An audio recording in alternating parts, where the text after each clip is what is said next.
Hi, I'm Tara Lynne of Geek Saga Entertainment, and welcome to the 9th annual Drinkin show, a pre-Dragon Con webcast where we discuss news, updates, cosplay, parties, and more, and have quite a few drinks in the process.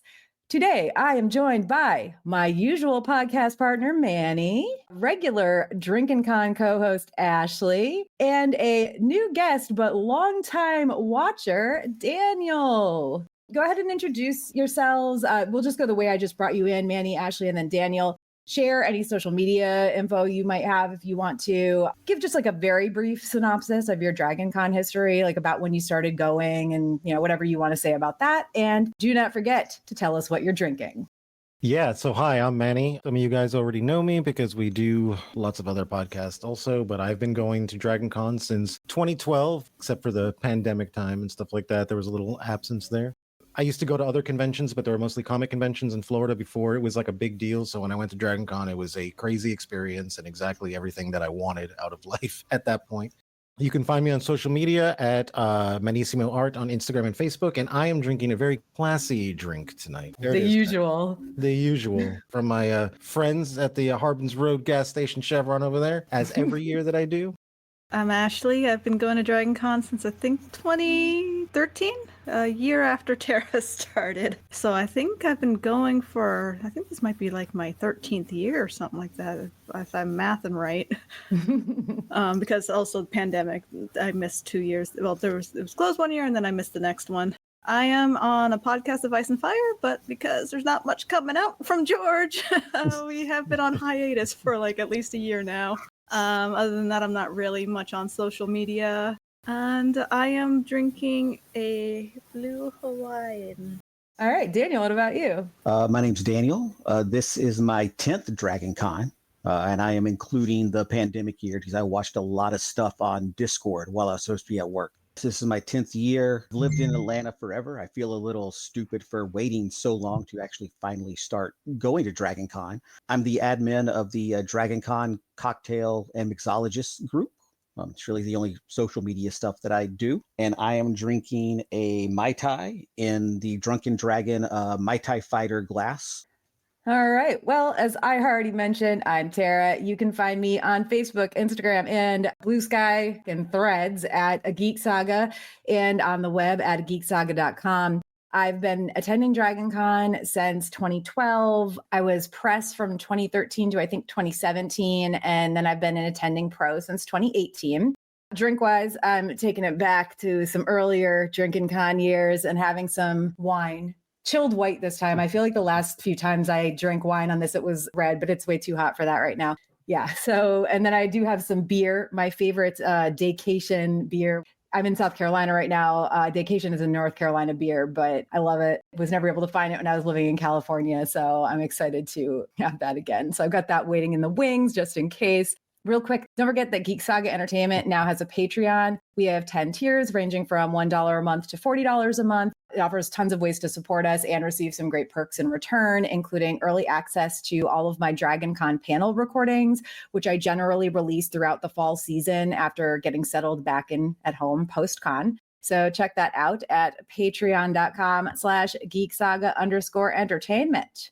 First things first, drinking game. We shall drink, and anybody watching should also too, if you're willing and able, whenever any of the following happens or is mentioned. Legacy hotel rooms are mentioned. The Dragon Con app is mentioned. For the app, we're going to do like a first thing. We have a whole section on the app. We're not going to drink every time someone says Dragon Con app. Drink the first time any of the cults are mentioned. That includes Carpet, Trashy, FedEx, John. I don't know if 36 dozen eggs is still a thing. We've got a couple new ones I'm going to mention. So anytime a new cult or old cult is mentioned for the first time, we'll drink. The first time, only the first time, a specific party is mentioned. Bunny Hutch, Heroes and Villains, etc. This is going to be a difficult one tonight. We did really well with it last year, but whenever there is an animal-related interruption, now Daniel has a cat on his lap right now. That is not an animal-related interruption for the whole webcast. Now, if the cat gets up and leaves and comes back again, at least one of those is an animal-related interruption. If you hear Ashley's cat meowing through the door, it's storming there, and he is a little bit scared. That could possibly be an animal-related interruption. Poor thing. So we will drink when I mention being an attending pro or how moving cross country fucked up everything about my Dragon Con planning for this year. Ashley, what are we drinking for you? Anytime I mention Final Fantasy, because it's kind of my big fandom at the moment for the past few years, and K-pop Demon Hunters, because I think that's going to come up a lot, and I think that would be funny. All right, Daniel, what about you? What are we drinking for you? Anytime I mention anything Dragon Con cocktail related, whether it's about my group or hotel or tips and tricks, or if I mention or show off any of the various ribbons that I'm going to be bringing to con to pass that around. All right, last but not least, Manny. The lack of spatial awareness, which we experienced a lot last year for some reason. And anytime I'm going to mention angrily about the photographer guys who wear the light apparatuses around them like a huge backpack that just come out everywhere, and they love to take pictures and stop all of traffic. And then they get mad when the people start walking around them because it's like, look, pal, there's 1,000 people behind me. Like, so you need to just get out the way, B. Anytime I mention any of those, which I'm sure I will multiple times. We'll just get started with some DragonCon news, tips, and tricks. 2025 registration. As always, it is at the hotel formerly known as the Sheraton, aka the Cortland Grand. DragonCon is still trying to make the Cortland Grand happen. Like, it's not happening. I don't know anybody who voluntarily calls it the Cortland Grand. Daniel, oh no, you have your hand raised. Do you voluntarily? I do, because it's on Cortland and it's a big street in Atlanta. So it wasn't that big of a deal for me. And I'm a rules follower. So.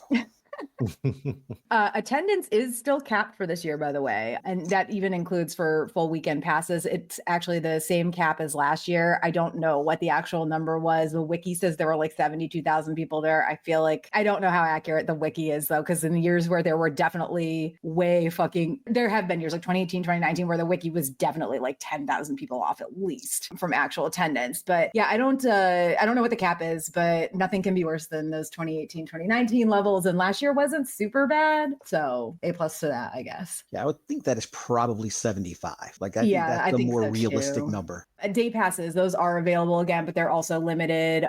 They went on sale August 1st, and people were reporting that Saturday badges were sold out like that same day. But apparently it was, at least at that time, a website error where there was like a sold out graphic, but you could still buy them. To be honest, I'm not sure whether or not that's still the case. I forgot to double check today. But yeah, get them while they're hot if you still can, if you want a day pass. Also, it's still through Grotix, so I'm not going to go over all the Grotix things. I feel like if you've been attending the past couple of years, you know, but just make sure that you have like a printout or the email from Grotix like readily available when you go to registration, just in case. That's all I'm going to say. One thing I noted when I was skimming through the program guide that they released a couple of weeks ago was that they're finally giving disability services their own badge pickup and accommodation interview area. As far as I know, for the longest time, it's just kind of been in like a corner of a large room with like 20 other things happening. And I don't think you could pick up your badge there. I could be wrong about that. But so yeah, now they've got their own area. So if you need disability services, you can head to the Capitol Ballroom South. You take the hallway between the Atlanta meeting rooms and the Capitol ballrooms to get there. This is still at the Sheraton. There is also a disability services, like a much smaller office at the Marriott. I think it has shorter hours though. I don't know. I'm glad that they're finally giving disability services their own badge pickup and like accommodation interview area. Cause it was honestly kind of embarrassing sitting there with like all these people just like wandering around you and like having to tell them what you want your accommodations to be. Just saying.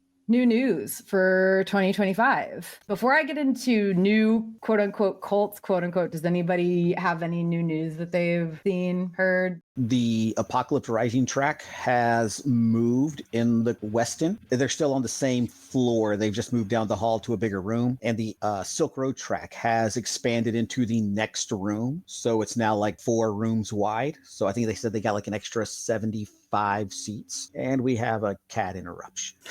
All right. Well, I'm taking a sip of my drink, I guess. Okay, so new quote unquote cults, quote unquote, and I'm putting this in quotes because every year there are people trying to make new cults happen. But that doesn't always, or even mostly probably, mean that they'll actually catch on. However, I have a little DragonCon subreddit story for you guys. A week or two ago, someone posted about having received the wrong ribbons from wherever they ordered them from. What they received were for a pet grooming business called Clean Butts Grooming, and the ribbons had a graphic of a cute little corgi butt on them. So the OP was like, so if they don't want me to send these back, what do I do? Do I just like give these ribbons for a random pet grooming business out? And of course, everyone one was like, yes, who doesn't want a ribbon with a corgi butt on it? Oh, and P.S. the business, it turns out, Ashley, it's actually in Chicago area. So, however, apparently the ribbon company did want them back. I'm assuming to send them on to the person who should have received them. So the original poster shared an update that was like, oh my gosh, sorry guys, I won't have these after all, like to give out to all of you who are excited for them. And of course, everybody was like, well, obviously, no big deal, man. It's like, we were all excited, but nobody's gonna be mad at you for it. You don't need to be sorry.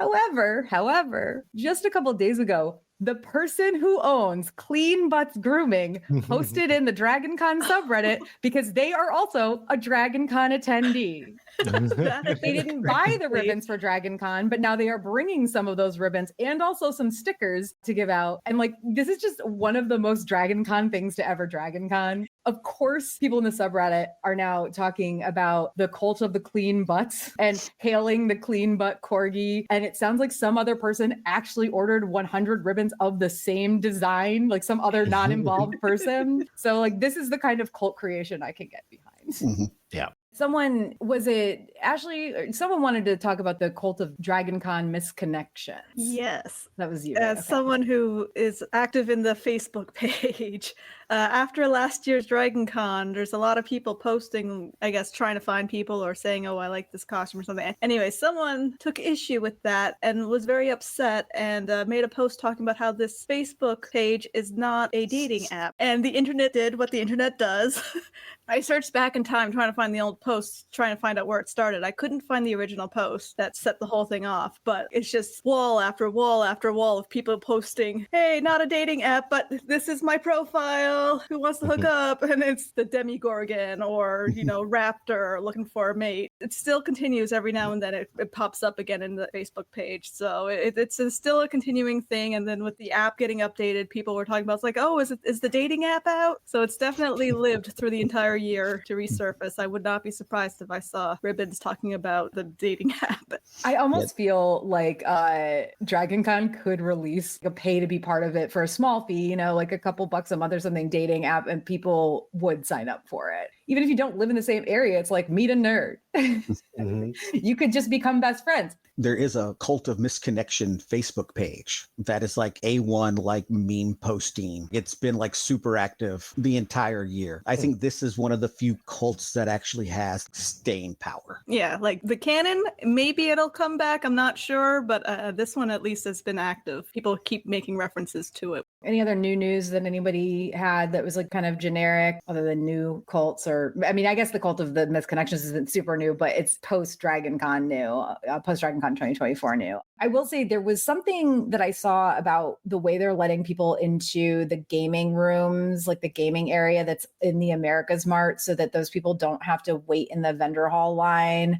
It's something that I believe they did before, like maybe last year, possibly even before that. But I'm fairly certain it was on the Dragon Con subreddit, but Reddit search function is crap. So it's for the comic and arts track. It's a fast pass. So you can sign up to get a QR code. And so like when you're going into the vendor's hall, there's another door on the left side that you can line up 30 minutes prior to your panel, and they'll scan your QR code and they'll take you straight to the panel room. So you don't have to stand in the hour and a half long vendor line to get in to go to a comics panel. And then afterwards, you're allowed to sort of go into the vendor hall at large. So it's a great way to see a panel and you still save 30 minutes. Just a PSA as somebody who likes to go to the comics programming, don't abuse it, people. If you want to do it, go to the actual panel, because like I said, you're still saving a half an hour, usually at least. It's an hour and a half to get in there. We all know. But yeah, that's what it is. This is the third year they're doing it. I've used it the last 2 years and it is really cool. The only thing is that those passes do fill out because like the panel rooms are only so big. So they hence don't abuse it. Yes, because there were some that I wanted to go to last year that I was able to get into because they were already filled up and I knew I was going to wait in line. But it's really a cool thing if you want to go see those really awesome comics panels. What I saw was specifically about gaming. So I think they're doing something similar for gaming now too. Yeah, because it was, I remember the comic thing happening, the comic panel thing happening, but the post I saw was specifically for gaming, and it's my bad for not being able to find it again. But you're right though. I think it was the same sort of thing. Like you sign up for like a gaming time or whatever, or you like it's a time and a game that you're going to play. I've never gamed at Dragon Con like that. So I don't really know how exactly it would work, but I think it sounds like it's probably similar to that from like the vague things I remember from the post. So hotel intel and hotel drama. Yeah, this is old news at this point, I guess, but wow, that passkey Marriott error last October. I know several friends of mine fell victim to it. So Daniel, what happened exactly? Because you'll remember better than obviously I would. So they didn't release all the rooms on the website passkey link. I think that they only released the king rooms. Because my friends got a king room, but they needed a double. But they're like, we'll take anything. And it kept saying that there were doubles available because I didn't really want a double. I wanted a king room. But when I would go through, it would say they were sold out. But people like on the Discord group and on the different Dragon Con groups would talk about how they were still getting rooms over the phone for like 45 minutes. Okay, I remember that. But like too. everybody that was trying online, it was like completely sold out. So I can't confirm that the Marriott effed up and only released half the rooms online, but all of the circumstantial evidence points to enough for a conviction that the Marriott screwed me out of a room and I have to stay at the Westin this year. Ashley stayed at the Westin before. It's not that bad, right? The elevators kind of suck. I remember that, but don't they suck everywhere? Like really? I mean, it just sucks not being in the main three. That's the thing. It's like the Marriott is right in the middle, and so it's always easy to get back if I need to drop something off. And my wife likes to just like go back and decompress, so it's just easy to get to. I am worried about the Westin Hotel elevators. Everybody tells me they're better than the Marriott, but the Marriott's way better than people think. So I remember them being better than the Marriott because there's not as much people going up and down as for the Marriott. They're taking it for casual floors too, not just the hotel rooms. And the Westin has a lot of escalators around. The other thing I heard, and this is very recent, like within the past 3 weeks, I think, the Residence Inn in downtown Atlanta was deemed unsafe toward the end of July because bricks on the outside of the building were bowing out.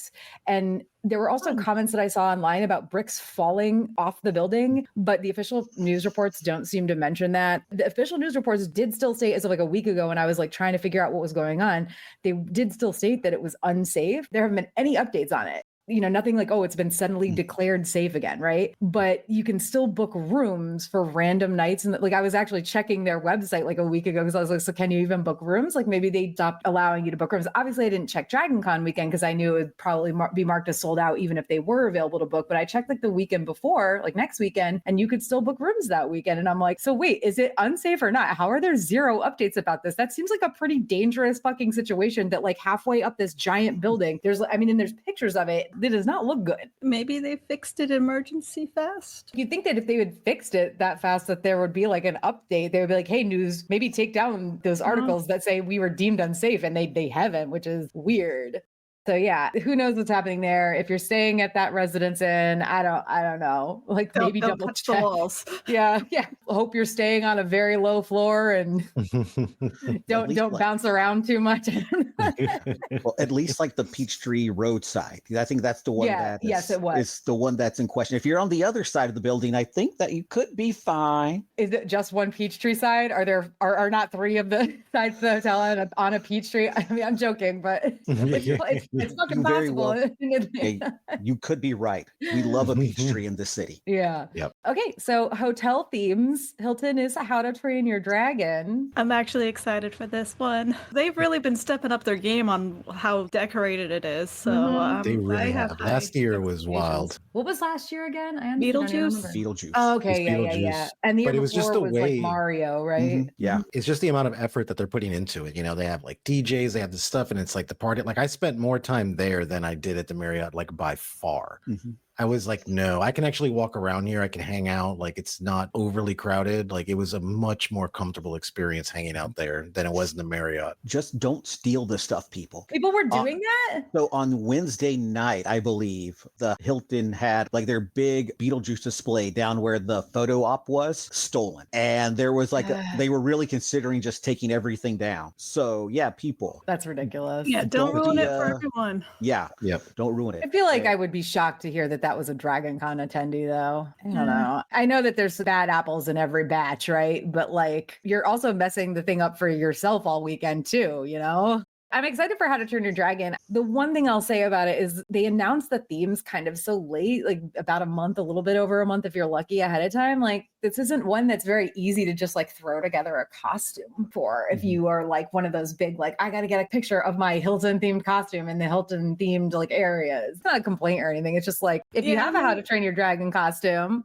that's great. But if you don't, I think it would have been cool to make one or just like a Viking themed costume. And yeah, like last year I was Charlie from Has-Been, and the Beetlejuice theme was great for taking photos. Other hotels, I don't know that the Westin, actually, if anybody else can take a second and look it up and see if the Westin Instagram or Facebook or something has announced a theme. Because like last year they had a theme for the first time ever. And it was originally... And it didn't turn out too good. No, it was originally Harry Potter. And then they changed it because they got a ton of complaints. They did change it. Hey, they changed it. But I don't know if they have announced that they're having a theme this year. I couldn't find anything when I looked a few days ago. And I just moved cross country. Sorry, guys. And I have not had time to do as much preparation for this webcast, hence my not double checking things or remembering until literally like a minute before we started that the Westin had a theme last year.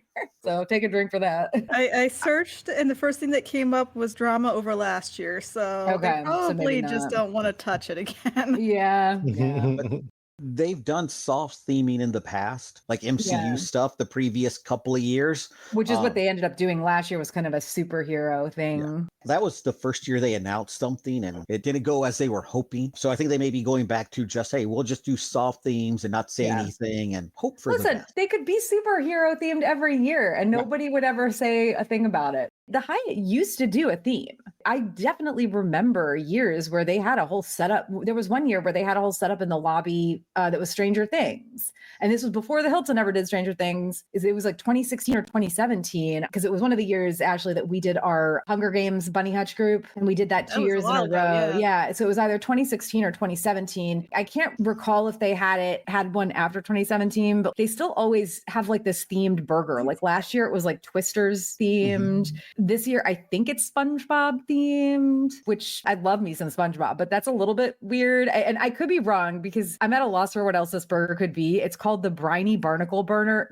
Say that 10 times fast, 5 times fast. That sounds like a SpongeBob thing. Yeah, and it's on a square croissant bun and comes with starfish tater tots. That's SpongeBob, right? That's like, SpongeBob. Am I missing some other fandom that has square things and starfish? No, that's SpongeBob and Patrick. I mean, and also, am I missing that SpongeBob has had like some sort of huge renaissance recently? Because it might have, and that was like my college years stoned out of my gourd watching SpongeBob late at night. So it's been a while since I watched a lot of SpongeBob. They're also doubling down on their voodoo cocktail. Oh yeah, I saw that. Now you can get it at Polaris too. Yeah, so they're doing the voodoo bucket, which my recommendation is always bring your own rum to add to their rum bucket. I remember a few years ago when everyone was like, hey, they've watered down the rum. Yeah, they used to be super strong, but I've heard that the past few years it's been. And they're doing a voodoo teeny, which I know they're advertising it at Polaris. I'm assuming you can get it down at the main bar. It looks like sweetened sour sauce. So like if that's your jam. And then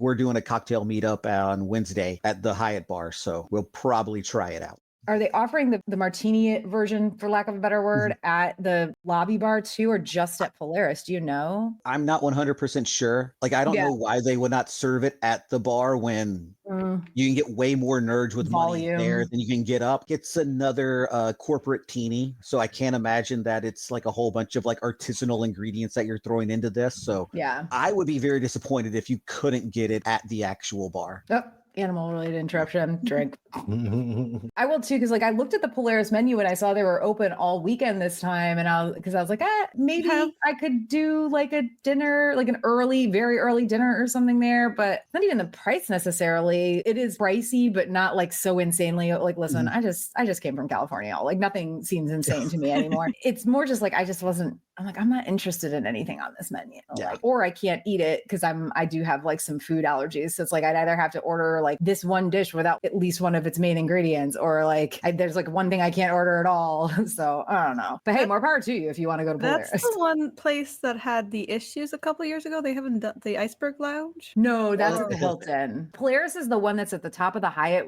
Remember how it has that like dedicated elevator, or it does like early in Dragon Con. I think they used to close the dedicated one. Up. Yeah. The Polaris Iceberg Lounge. So one thing that I saw on the subreddit that I thought would be an interesting thing to talk about, because we never have before, and we're still in this like tips and tricks section, is does anybody else here carry like a bag or a backpack with them most or all of the time? And if so, what's in it? For me, mine varies. It depends on how long I'm going to be away from my room. Like if I have back-to-back panels or something, there are things I put in it that are heavier that I wouldn't put in it if I know I'm going to like do a panel and go back to my room soon after that. My general things are like hand sanitizer, hand lotion, because hand sanitizer dries your hands out, my ribbons, chapstick, Burt's Bees generally, because that's my go-to chapstick, some sort of snack if it's like the first half of the day, because I never have time to eat breakfast at Dragon Con. One of my giant bottles of water, like my little notebook for panel notes. If I'm going to a panel, obviously I leave it back at the room so that it doesn't get messed up if I'm not going to a panel. But like as a panelist, especially moderating a bunch of panels, a small wallet or like card holder for my ID, like one credit or debit card and my hotel room key, one of those little like pocketbook, hairbrush mirror combos, any makeup items I need for cosplay, makeup touch up if I'm in cosplay. Like I said, if I'm gone for like more than half a day, I'll bring my charging block and cord, but I do not bring that. If I know I'm coming back to my room within like an hour, or 2 hours, I'm not bringing that. Eye drops because I'm a contact wearer with dry eyes when I'm stuck indoors in AC for long periods of time. Bobby pins and at least one hair tie, sunglasses, and then drinks if it's that time of day. Well, Manny, I know you've been backpacking it a bunch because you travel in. Yeah, honestly, in that backpack, there is a bottle of water that I just use to like refill from the water fountains and stuff. And the rest of it is just packed with alcohol because I'm just not going to pay $8 for a beer every time I want one. Yeah. Even if it's a little bit on the warm side, I don't care, And generally I'll pack bags of ice in there also and just dump them out as they turn into water. And that's pretty much it. I wish I can say I was more like, yeah, I had hand sanitizer to, and like tissues and like, no, I just raw dog it every year. And I'm just like, dude, it's just alcohol. That's all I need. I don't want anything else. Ashley, what about you? Because I don't, do you carry a bag? I carry a very large purse that can fit cans of whatever I want. I carry a lot of the same stuff you do, but additionally, depends on what I'm wearing as on my shoes. I will bring flats as well. When I buy a new purse, if it's a big one, is like, can I fit a pair of shoes in there? If I'm taking off heels, can they fit in and still have room for alcohol? I've done the shoving a pair of like flip-flops or like foldy flats in my purse before, but I also have not worn heels at this convention. And honestly, I have gotten to the point where I will bring the heels to the photo shoot, put them on at the photo shoot. Dude, I'm old. Yeah, I think the last time I wore heels was when we did our Poison Ivy, Catwoman, Harley Quinn, our Suicide 6 versions of those. I can't remember wearing heels since then. Patrick's in the chat. Of course, he has a fan, snacks, water, phone charge. So the usual stuff, and a flask. Vodka cran. Okay. Oh my God. Yes, and he does carry a sassy attitude. Yeah, Yes. Patrick This is why we does. love Patrick. Yes. If anybody is new to watching this webcast, Patrick is a longtime viewer. He was part of the webcast last year. I wanted to have him back this year, but he's not going to Dragon Con. How rude. My wife was very upset that Patrick was not going to be on this year. Yeah, because he's awesome, right? Yeah, she met him last year at the room party. He's delightful. He is. He really is. He's a ray of sunshine. Daniel, you backpack it at all? Oh, I definitely do. And I Okay. apologize. My neighbor decided to start doing lawn work.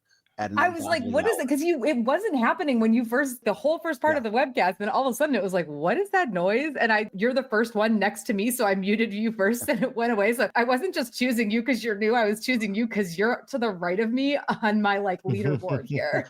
Yeah. And like, these are like super noise canceling. So I didn't notice until, I took them off. But, Yeah. But, Sure. I'm a backpacker. I bring a water bottle. It's the most important thing that I have at Dragon Con because every track room has a water station in it or right outside. Refill every panel because the more you drink when the sun is up, the more fun stuff you can drink when the sun is down. And that is Who waits till the sun is down to drink? I'm in the over 40 club, so I try to be a little bit more responsible these days. We all are.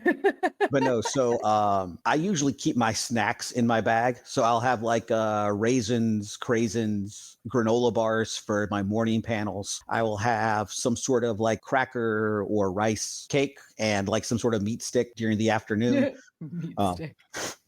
I keep a external phone charger because if I forget to turn my data off, it gets stuck in the Dragon Con battery suck and can die really fast. So I keep that on me. And then in the evening, I will have a couple of flasks, maybe a couple of chilled cocktail cans to keep the night going and to get past those pesky Hilton security people without them trying to confiscate my hooch. I didn't have a problem with that last year. It was like they did it in 2 years ago. Yeah, it was 2022. It was 2022 that they were really bad about it because our room theme in 2023 was Dragon Con disasters, and one of them was the Hilton was just the worst because they had that like pipe burst and like it flooded a bunch of floors. It's been relatively calm animal this past year. And it was the year that they did the Iceberg Lounge that Ashley was talking about. Yeah. But it was like the hotel sold like a month and a half before Dragon Con. And I just don't think that the new owners really understood what they were getting into and thought that, ooh, we're going to exploit them for all their money. You know, you got like 70,000 really smart nerds showing up. We're getting what we want inside that building. Now we're going to talk about the 2025 app. So we're drinking now just at the beginning of this. As of 2 days ago, it was downloadable with similar hilarious placeholder events to peruse as the previous couple years. I did check it like an hour before we went live today and it still hadn't updated fully, which last year it did. It literally updated the afternoon that we did Drinkin Con, but they have said it's going to be like this coming week. So I'm not complaining or anything. I'm just, saying. Yeah, I've seen some posts explicitly saying that it'll be on Monday. I don't know where they got it, but they're being very specific. So I assume that Someone in the know. Sorry, I just saw a new. Okay, well, great. Ashley, what are you seeing now that you're loving? Hear me out throwdown.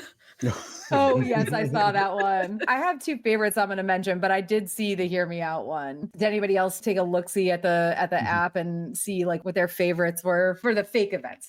I love the terrible ships because I'm a history nerd. And like if we want to talk about really poorly designed real world ships, I am all here for it. And I hope we really move beyond like Titanic and stuff and really dive deep into the ocean like that Titanic submarine did. Oh God, yeah. I also like the Monday panel of like, why are you not asleep? Sleep deprivation study. The two that I loved the most were Tuesday. Join yourself and one other person for day one panic crafting. Tuesday is the new Wednesday, is the new Thursday, is the new Friday, and I'm just like, no, stop. I can't afford Tuesday too. Like, I can't do it. Yeah, I can barely do Wednesday. I also loved the most of all, Name That Pet, a slideshow of our favorite animal photos where the audience gets to guess the name of that pet. I want this to be an actual event. I want people to be able to submit their pictures and pet names. It would have to be like a group of people that kind of looks at all the submissions and is like, okay, which ones are we going to pick? Because we got to pick some that are obvious and we got to pick some that are ridiculous. Like no one would ever guess that my little like long-haired, torty, but mostly gray cat is named Pigeon, right? But she's named Pigeon because she is very vocal and coos, and she also whines a lot, but whatever. Her name's Pigeon. Nobody would guess that. You'd want some really like obvious ones too. I want that panel. I want that to be a panel. I have no idea what track would ever host it, but I want it to be a panel. The lawn ornament costume contest is the one that I want to be a real panel. Like. Well, that actually might happen. Not as a costume contest, but I think I told you guys this earlier. I saw a comment in the Dragon Con subreddit, and I'm just going to quote this comment. I didn't note the comment poster's name, sorry, but it was someone saying at least one of those joke events may actually happen, though. People have glommed onto the costume lawn ornament competition, and even if the Hyatt won't allow them up on the roof to use the apiary, they're not going to. Also, why bees everywhere? That is what an apiary is. Yeah. This event now has a Facebook page and they're meeting on Saturday afternoon in the, I believe, Hyatt lobby. So the con itself posted that one of the events is a real event. I am almost positive it's the Wednesday onesie party because that is a real thing. It's been an unofficial event the last couple of years. The thing that throws me off is it says it starts at 11. And typically the onesie Wednesday starts like at 8. But yeah, I think that's the real event, but fingers crossed for the really bad ships. That's the one that I want. Were there any others that stuck out to anybody else other than... I loved the problematic ships because I loved it for the opposite reason. I wanted the problematic ships. And I liked some of the fake vendors. Like there was a Ding Dong Ditch one I thought was pretty funny. But yeah, if you want to expand your humorous stuff, they put fake vendors vendors into, and those are worth looking at to get a chuckle. I didn't even think to look through the rest of the app. I didn't Check it. Yeah. I clicked on a few random things, but I didn't think to click on the vendor one. So I'll have to do that. So yeah, in the future, if the app isn't out by the time we webcast at all, like at least with the official schedule, like it isn't this year, if they didn't even come out with the joke stuff, we literally have nothing to say here. So yay, thank you, DragonCon. You gave us something to talk about with the app, which also I feel like one more app drink. Why not? So say we all. We're so behind on the drinking situation tonight. Well, we haven't gotten to all of our like personal mentions. When we get into like cosplays and stuff. If the app, the official schedule like this year isn't out at all, I can always suggest like checking the Facebook groups, or I want to say like other social media, but I'm pretty sure like the only tracks that have anything outside of their never updated official DragonCon page only have like Facebook pages or Facebook groups. So you can look for the specific tracks you're interested in and see if they have a Facebook group or Facebook page, but also in the year of our Lord 2025, my God, can DragonCon tracks please move away from using Facebook as the only medium to find things like panelist apps? If you haven't applied to be a panelist before and like end up with their emails, they'll send emails saying like, hey, we're looking for panelists again this year, like track schedules, etc. Like I get that the app is the end all be all, because even my schedule, I think one of my panels has already changed from what I received. Sorry, my attending pro email. I did not do that one on purpose. That was not on purpose at all. At least one thing on my schedule has slightly changed from what I received in that email about a week and a half ago, 2 weeks ago. I think it was a week and a half, whatever. Time is a construct right now. But like, yeah, I just, in the year of our Lord 2025, or maybe in the year, since it hasn't happened yet, in the year of our Lord 2026, can the DragonCon tracks please move away from Facebook? There should be better ways to do this. I've been seeing some moving towards Discord, but I'm not sure that's any better. Well, it's not, because a lot of people don't want to add Discord, and Discord is also a mess. It's a mess. If you have notifications turned on, especially for something like I have over like 2,000 notifications on my Discord. All of my Discord channels have 0 notifications turned on unless I'm tagged specifically, because I can't. Don't turn notifications on for Discord. Just check it when you can. But no, I'm upset because they have pulled back significantly from Discord since the pandemic. I think there's only like 3 or 4 tracks that are active there. To me, that's the logical spot to move and then expand out from there. But if we have an official DragonCon Discord, I think all the tracks should have an active Discord thing too. I'm old, so like I'm now sadly in the Facebook demographic, but like so am I sadly.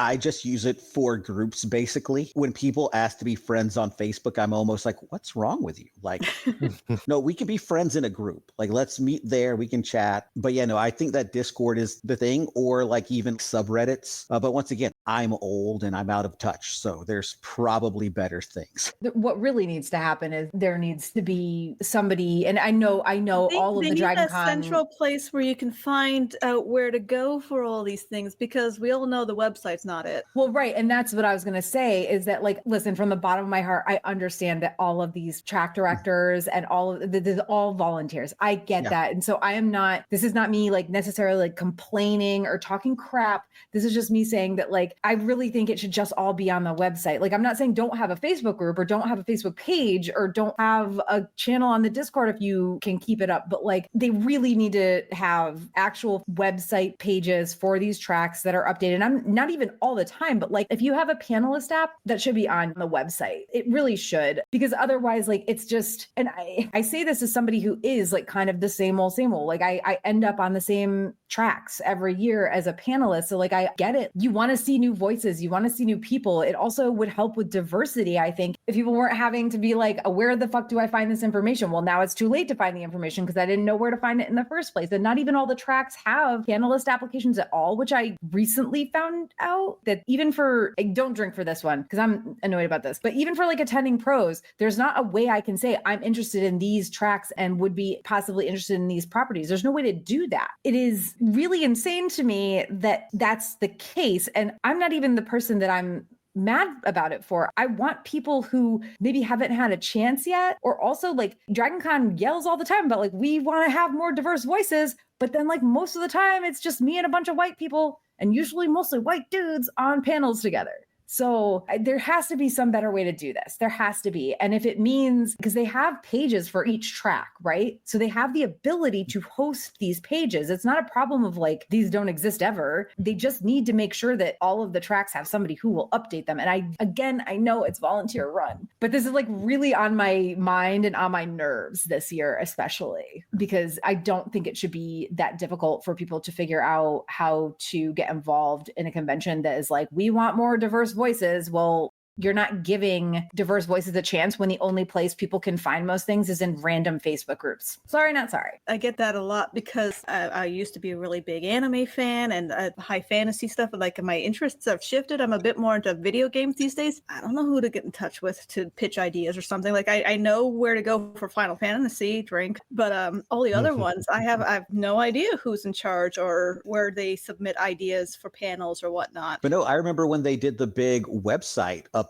and I was like, oh, they have like things for updates for each track. And I was like super excited. And I went through and I looked and I think maybe alternate history and maybe high fantasy even just put in like a blurb about who we are and what we're doing. And like nobody else did anything. And it's just like, oh man, this is disappointing. Lest we recall, like while all of the tracks are run by volunteers, there are people who are paid to work for DragonCon. Yeah. This is a convention that makes money. And again, that's not me saying anything bad about the fact that DragonCon makes money. That is a fact of capitalist life in America. And even if it wasn't, they should make money. It's fine. But there needs to be some sort of consensus. Like we should not be living in a Facebook world, especially right now. Especially right now. And also, even if the thing is like we're living in a Facebook world in certain DragonCon tracks, but like you said, Daniel, like so many of them don't even update anything anymore. Yeah. Anyway, okay, that is my like biggest rant for tonight. Let's get into some more fun stuff. Photo shoots, yay. So just to get this stuff out of the way, DragonCon group photo shoots. Facebook group. Facebook.com/groups/DCon photos. That's where you can find posts about photo shoots, whatever. But you can also find the full photo shoot schedule on a specific page. It's Dragon Shoots. So DragonShoots.nerdbot. nerdbot.com. It's the same spreadsheet that you can find in the official photo shoots page, but it's on an actual website. I want to say, I know a couple people, well, at least one person who writes for the website, and that's how I ended up even knowing that this existed. If this is the first year they've done it, holla, love you guys for doing this, because for people to be able to see that spreadsheet outside of the Facebook group is amazing. If you are on the Facebook page, if you just go to their pinned posts, it's one of the top ones. That's how I always find it. But again, like so many people have left Facebook in the past year. Like so many people. I mean, at least photo shoots are completely outside of DragonCon. It's not part of them. They're on the app now. Drink, I guess. Sorry, guys. Photo shoots are on the app now, but like with the app only coming out about a week and a half to 2 weeks before the convention kicks off, it's like, wouldn't you want to plan a little farther? Because they've been updating that spreadsheet for weeks now. Right, I've known like for over a month, some of them. Exactly. But if you're within the next couple of days before the app updates, dragonshoots.nerdbot.com. So just checking that out. Are any of you guys attending group shoots? This is mostly, I know it's that mostly Ashley. Yes. So many of the ones that I wanted to do are all on the same day. So I actually have to pick. So Baldur's Gate, Final Fantasy 14, and Expedition 33 are all on Friday, all before 3 p.m. Drink for Final Fantasy. Yes. What is Expedition 33? I don't even know. That is an awesome, amazing RPG, JRPG style, but made in France. Turn-based combat. The story is so good. I think they already have a movie deal. That's actually going to be the photo shoot I go to. That's the one I ended up picking because I did Baldur's Gate last year. I am going to be wearing my Baldur's Gate costume just on a different day. Yeah, that one I think is at 2 or 3 p.m. on Friday afternoon, but I expect that to be a very popular cosplay as well. I don't want to say anything because like it's the spoilers. It's you don't want to spoil anything, but it is very moving. It's very emotional. I don't know how to describe it without. That's fine. I think the idea of it just being like an RPG and yeah. Yeah. If you like stories that give you a moral panic, go for it. It makes you question like, wait a minute, would I choose this or would I choose that? Yeah, I've just added it to my list actually because I've heard about it before, but I've never heard someone turn in the real, like, tell me about it. So I got 99 this- trolley problems, and Expedition 33 is one. yeah. I've seen a few ribbons about it. It's good to be able to put what it is to the ribbons that I've been seeing. And the music is amazing too. Like if you're someone who's like hypersensitive to amazing music, that alone will get you excited for this. It's Manny. That is a indie Manny game. thing for They sure. Yeah, I love music in video games. Like my playlist literally consists of like 99% Final Fantasy 14 songs and like other Final Fantasy songs. Like that's what I listen to when I work so I don't lose my crap. So I'm like a huge fan of any video game music that is like really good. There is one boss theme that you just have this like you just all the hair just stands up on your body, and it's just like, and like I've looked at TikToks of people just like getting to that moment and just having that drop. It's fabulous. I highly recommend it. Oh, I meant to highlight this earlier. Not to backtrack, but this is why people are saying that the app is going to update on Monday, because in the town hall on Thursday, they said hopefully Monday. So that's the only photo shoot that I'm definitely going to, because the other ones are all overlapping. I don't have enough time to change. And yeah, this is my year where I'm like, I didn't even bother looking at photo shoots because I have 3 panels a day, Saturday and Sunday. And I'm just like, no. Manny or Daniel, neither one of you are doing photo shoot stuff, I'm guessing. Okay, other activities. We have to get all this stuff out of the way first, but apparently the Facebook live stream has just gone away. I have no idea why. It says they're having trouble streaming. Yes, I have the YouTube one open. It's still going. Probably as long as it's still on. Yeah, exactly. Jesus Christ, they flagged me. Oh, I do have one more point to make about the photo shoots. Like, yeah, go ahead. I was complaining that like, oh, they put all the video game photo shoots on the same day because also Nintendo, and then I realized, I looked through them just like saying like, wait a minute, no, they didn't. There's actually just video games are becoming really, really popular, and there are plenty on Friday, Saturday, and Sunday. So it's just surprising seeing kind of that change coming over, that like, oh, these video games are becoming more and more popular, that they're taking up all these big photo shoot spots. I just thought that was a neat observation. Yeah, that's great. Okay. Other activities. Dragon Con Swag and Seek. One thing I wanted to do this year is talk about how to get swag items, because I've seen a lot of questions about this and about ribbons in the Dragon Con subreddit. So I was like, okay, we're adding this, because generally I'm just like, oh yeah, Dragon Con Swag and Seek is fun. Here's what I would like to find this year. But how to get swag items. So where to find them? Planters. Bar tables in the Marriott and Hyatt lobbies. I'm sure probably the Hilton too, but like I've only ever found stuff in the Marriott and the Hyatt. Basically any blank surface in a public area, just make sure that whatever you're picking up actually has some sort of swag and seek identifier. That is actually a rule of it, is that they have to have like a tag or something on it that is like, this is swag. Like don't just pick up some random item if it doesn't have any sort of swag and seek identifier. And they're usually pretty obvious. Like you could pick it up and look at it and know. I will be participating this year. Oh, yay. What is that? It's a squirrel. It's related to one of my cosplays, but I got these little balls to protect them so that they're not just like random. That's super cool. And these balls are like super cheap on Amazon. If you're getting a little thing like for $20, you can get like 100. Now, how to straight up receive them, because people do actually just give it out. Waiting in line for panels is one great way to get swag, particularly if you're like standing in line and having a fun conversation. Somebody in front of you or behind you might just be like, poke, here's a piece of swag. Also, just complimenting somebody's cosplay will often get you swag. I have a friend who does Squirrel Girl, and like if people recognize her, stop her for a picture, she usually gives them some sort of Squirrel Girl swag. So anybody else have tips on? I mean, I've found stuff before.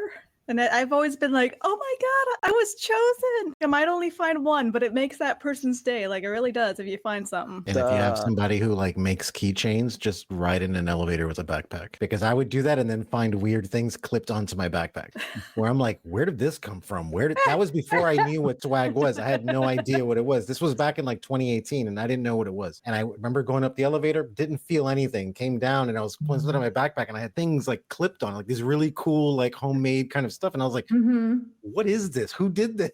This is awesome. The giant circle couches in the Hilton lobby across from the check-in area is a good spot to find swag. I don't know if they should do this, but like the big metal disc sort of at the bottom of the escalators where the handrails are, I will typically sometimes find just people will drop swag bags on those. And if you're paying attention, sometimes you can grab it as you're getting off the escalator. in the subreddit, I saw someone post these 3D printed like downtown Atlanta footprints and poop lions. Both of them are amazing. I want one of those footprints so fucking bad. want Like the I'm footprint. pretty sure I had a dream about it the other night. Yeah, About me like finding or receiving like one of those footprints. So like, listen, if you're watching this or listening to it as a podcast after the fact, yo, find me and give me a fucking footprint, please. It's like all I want in my life. Cinder 2, so then I can pick up one from Yeah. Tara Lynne. Because as an Atlanta native, I have a cave geek. He's like one of the vendors. He does like fantasy maps, and he did like a Dragon Con fantasy footprint map that I have in like a humongous frame that apparently no longer goes with the paint on the wall. So I had to find some place new to put it. That 3D footprint thing is so cool. Yeah, I want it. Okay, so ribbons. I just want to like say one thing real quick. I am a little bit exhausted. Yes. Maybe Same. with ribbons. Same. The biggest part of this is because every other post on the Dragon Con subreddit is people posting photos of their ribbons, and it's like too much for me right now. It's like overload. Honestly, like what I would really love is, and again, like this is not like a complaint or like an order for the Dragon Con subreddit mods. I know how it is to moderate a subreddit and deal with this shit. It would be lovely to have like a mega thread for ribbon pictures so that it's not like it's like 3 ribbon posts and then like they're just what'd be burying awesome? all A of mega it. thread for people's cosplay lineups. That too, yeah. Well, people don't do that on Reddit though. They don't really on the like, Facebook group. Oh, I'm sure.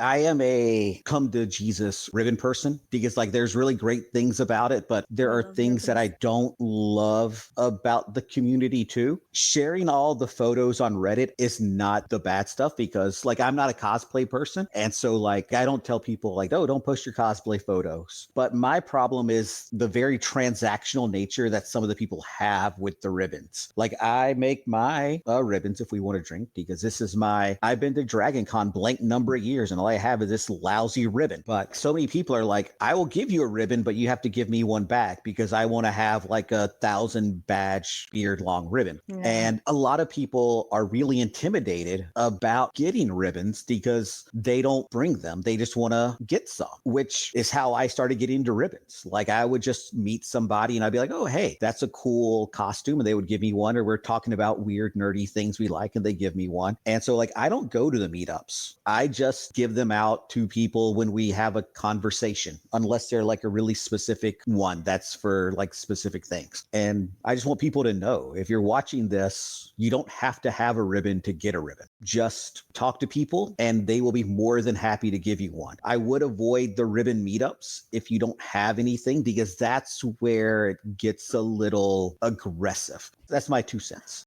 The ribbon meetups, they seem to be like, okay, they're their own thing. That's not what I do ribbons for. They want to just exchange random ribbons. All the power to them. They can do their thing. Yeah, I am a cosplayer. I am deep into my fandoms. I want to go to my fandom meetups and get ribbons for those fandoms and give out ribbons for those fandoms. If I get a random ribbon that has no meaning to me, I'm just like, okay, thank you. And I want my fandom ribbons. That's what I love. I'm going to actually, because I'm doing the Expedition 33, but the Final Fantasy and Baldur's Gate is earlier than that. I'm going to go there. I'm going to go and try to get some ribbons, even though I'm not cosplaying at that time, because those are my fandoms. I want those ribbons. Yeah, it's kind of weird. Take some pictures and you'll probably get ribbons. So back in the day, like when the ribbons thing started first, I thought that was only for people who like were part of things or whatever. And then when I went this last year, the ribbon thing was just so out of control where I was like, oh my God, they have a ribbon for everything. And I'm like, look, that's cool, man. Teach their own, like whatever. I'm more in the same camp of like you, Ashley, where it's like, I'll take a ribbon for something that means something to me or something that is like special, but not just random stuff. And when I was waiting in line to get a beer after the backpack of beer ran out, I was waiting in line and the person who worked there gave me like something about drinking that was like part of the company. And I was like, oh, so we just all sold out now. Okay. Is that what this is? Like even the people I'm buying beer from that work for the Hilton are giving me ribbons now. So it's like a way to just take something and just steal all of the soul out of it. You know, I was like, yeah, all right, dude, I used to proudly have the ribbons on my badge, but it's just gotten to like, I can't. I literally can't. Yeah. So I'm going to actually try to one day, I keep saying I'll do this, but will I do it? I'm going to sew them all into like one big like blanket wall banner thingy because I've kept them all from all my years and they've grown. So I do do want to, like, I love them all, but I have to start picking and choosing which ones I actually put on the badge. Yeah, I had to do that a trail last year. going like many feet. The And year so, before, I was putting all of them on. So 2023, I was putting all of them on, and I was like, no. Like at some point, I had to just stop. But I didn't. I did it too late, and I still have way you have too it many going down one way. fucking- You're like, no, I can just fit them on the back. It's still cool. And then you're just like, I made a mistake. Well, and especially because like I'm going back and forth so fucking much between so many different hotels and stuff with like my panels and everything. It's like, no, I can't. I had like, a way that I tied them around my purse strap because they were that I tried long. that. I actually lost like a chunk of my ribbons in 2023. And I've seen people who just do the duct tape down the back, and I'm just like, that's too much work. I mean, yeah, exactly. Like now I have to remember to bring duct tape as well as all the other fucking things. as well as hot glue and safety pins. But no, like I bring like specific pet ribbons and general ribbons. So like I got a Fellowship of the Fez ribbon that anytime I see somebody in a Manny's not Fez, drinking. then I got like, here's a general one. You can't un-Mountain Dew what's already been Mountain done with screaming possums. Yeah, I'm not saying don't bring ribbons. Bring all the ribbons. Just Yeah. You know. And like I have a cocktail group meetup for my cocktail group that I do. But that's the way that I like it, is that like you have a specific you have your ribbons niches. and you have general. I don't like the people that are like transactional, like I'll give you a ribbon, but I want a ribbon in return. That's not why we started doing this to begin with, or at least not why I did. And I go to my meetups and I still have ribbons from last year that I'm going to be giving out this year as well. Oh yeah, I have a handful of ribbons from like our last year cocktail group because I ordered way more than I need, because Facebook events are not an accurate way to gauge how many people are going to show up for things. Same thing with swag. We've talked a little bit about how to get ribbons, but just to kind of clarify, the best way to guarantee a lot of ribbons, if that's what you really want, is to go to the Dragon Con Loyal Order of the Ribbons meetups. As of me adding this note to the document, the days and times and locations aren't confirmed. Yeah, but I just don't want people to think that we are like poo-pooing ribbons. Like if you love right, it, just no, absolutely not at go for all. it. I love receiving ribbons. It's just I might not put it on my badge. Not right away, for sure. Like I'll come home and do something with them for sure, but like I can't have 5 foot long string of ribbons hanging off my badge. Yeah, I will typically put ribbons on through like Saturday night. And then like from Saturday night on, they're mostly just keepsakes, because I don't want to throw my badge over my shoulder when I have to go to the bathroom or something. Yeah, that too.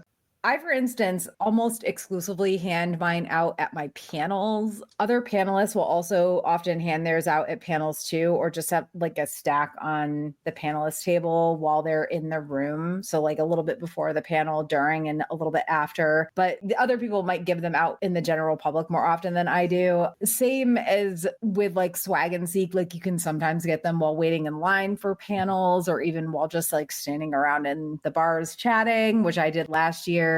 I had like had my ribbon thing out and I was just trying to like organize my ribbon thing, and people came up and they're like, can we have ribbons? And I was like, oh, sure. Okay. I guess I'm not going to say no, but also sure. Do you want these? Cause like, I guarantee you don't know what Westeros and American Musical is. My ribbon box has ribbons from like 6 years ago.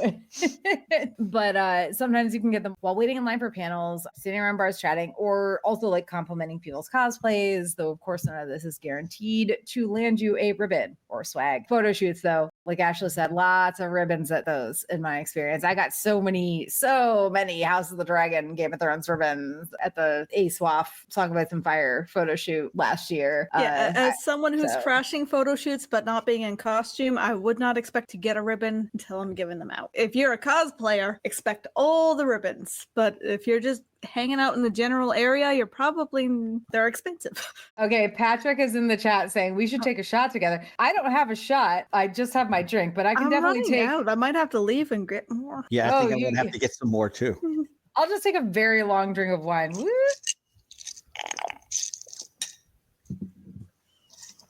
Oh God. No, that was a mistake, Tara. It's like not quite cold enough, so it's like getting to the point where it's like that's the face that people make. That's why I don't drink white wine. Like, Yeah, that wasn't a great shot. Maybe I can find like a pen or something. I can shotgun a beer for Patrick. Tara's in the basement and I'm upstairs. I'd have to go far. You should have a little more alcohol. Come on, Ashley. We haven't even Well, talked about I'll personal make stuff up. yet. If you see me leave off stage, you know what I'm doing. Well, how about you leave now off stage and go make your drink? Because we got a bunch of random shit to talk about that has nothing to do with anything. And then we're going to get into like the personal stuff, which is All where right, you're so going to have don't a talk lot about cosplay or photo Nope, shoots. I'll nope, be right nope. back. I'm going to run and refill too. Oh my God. Shotgunning.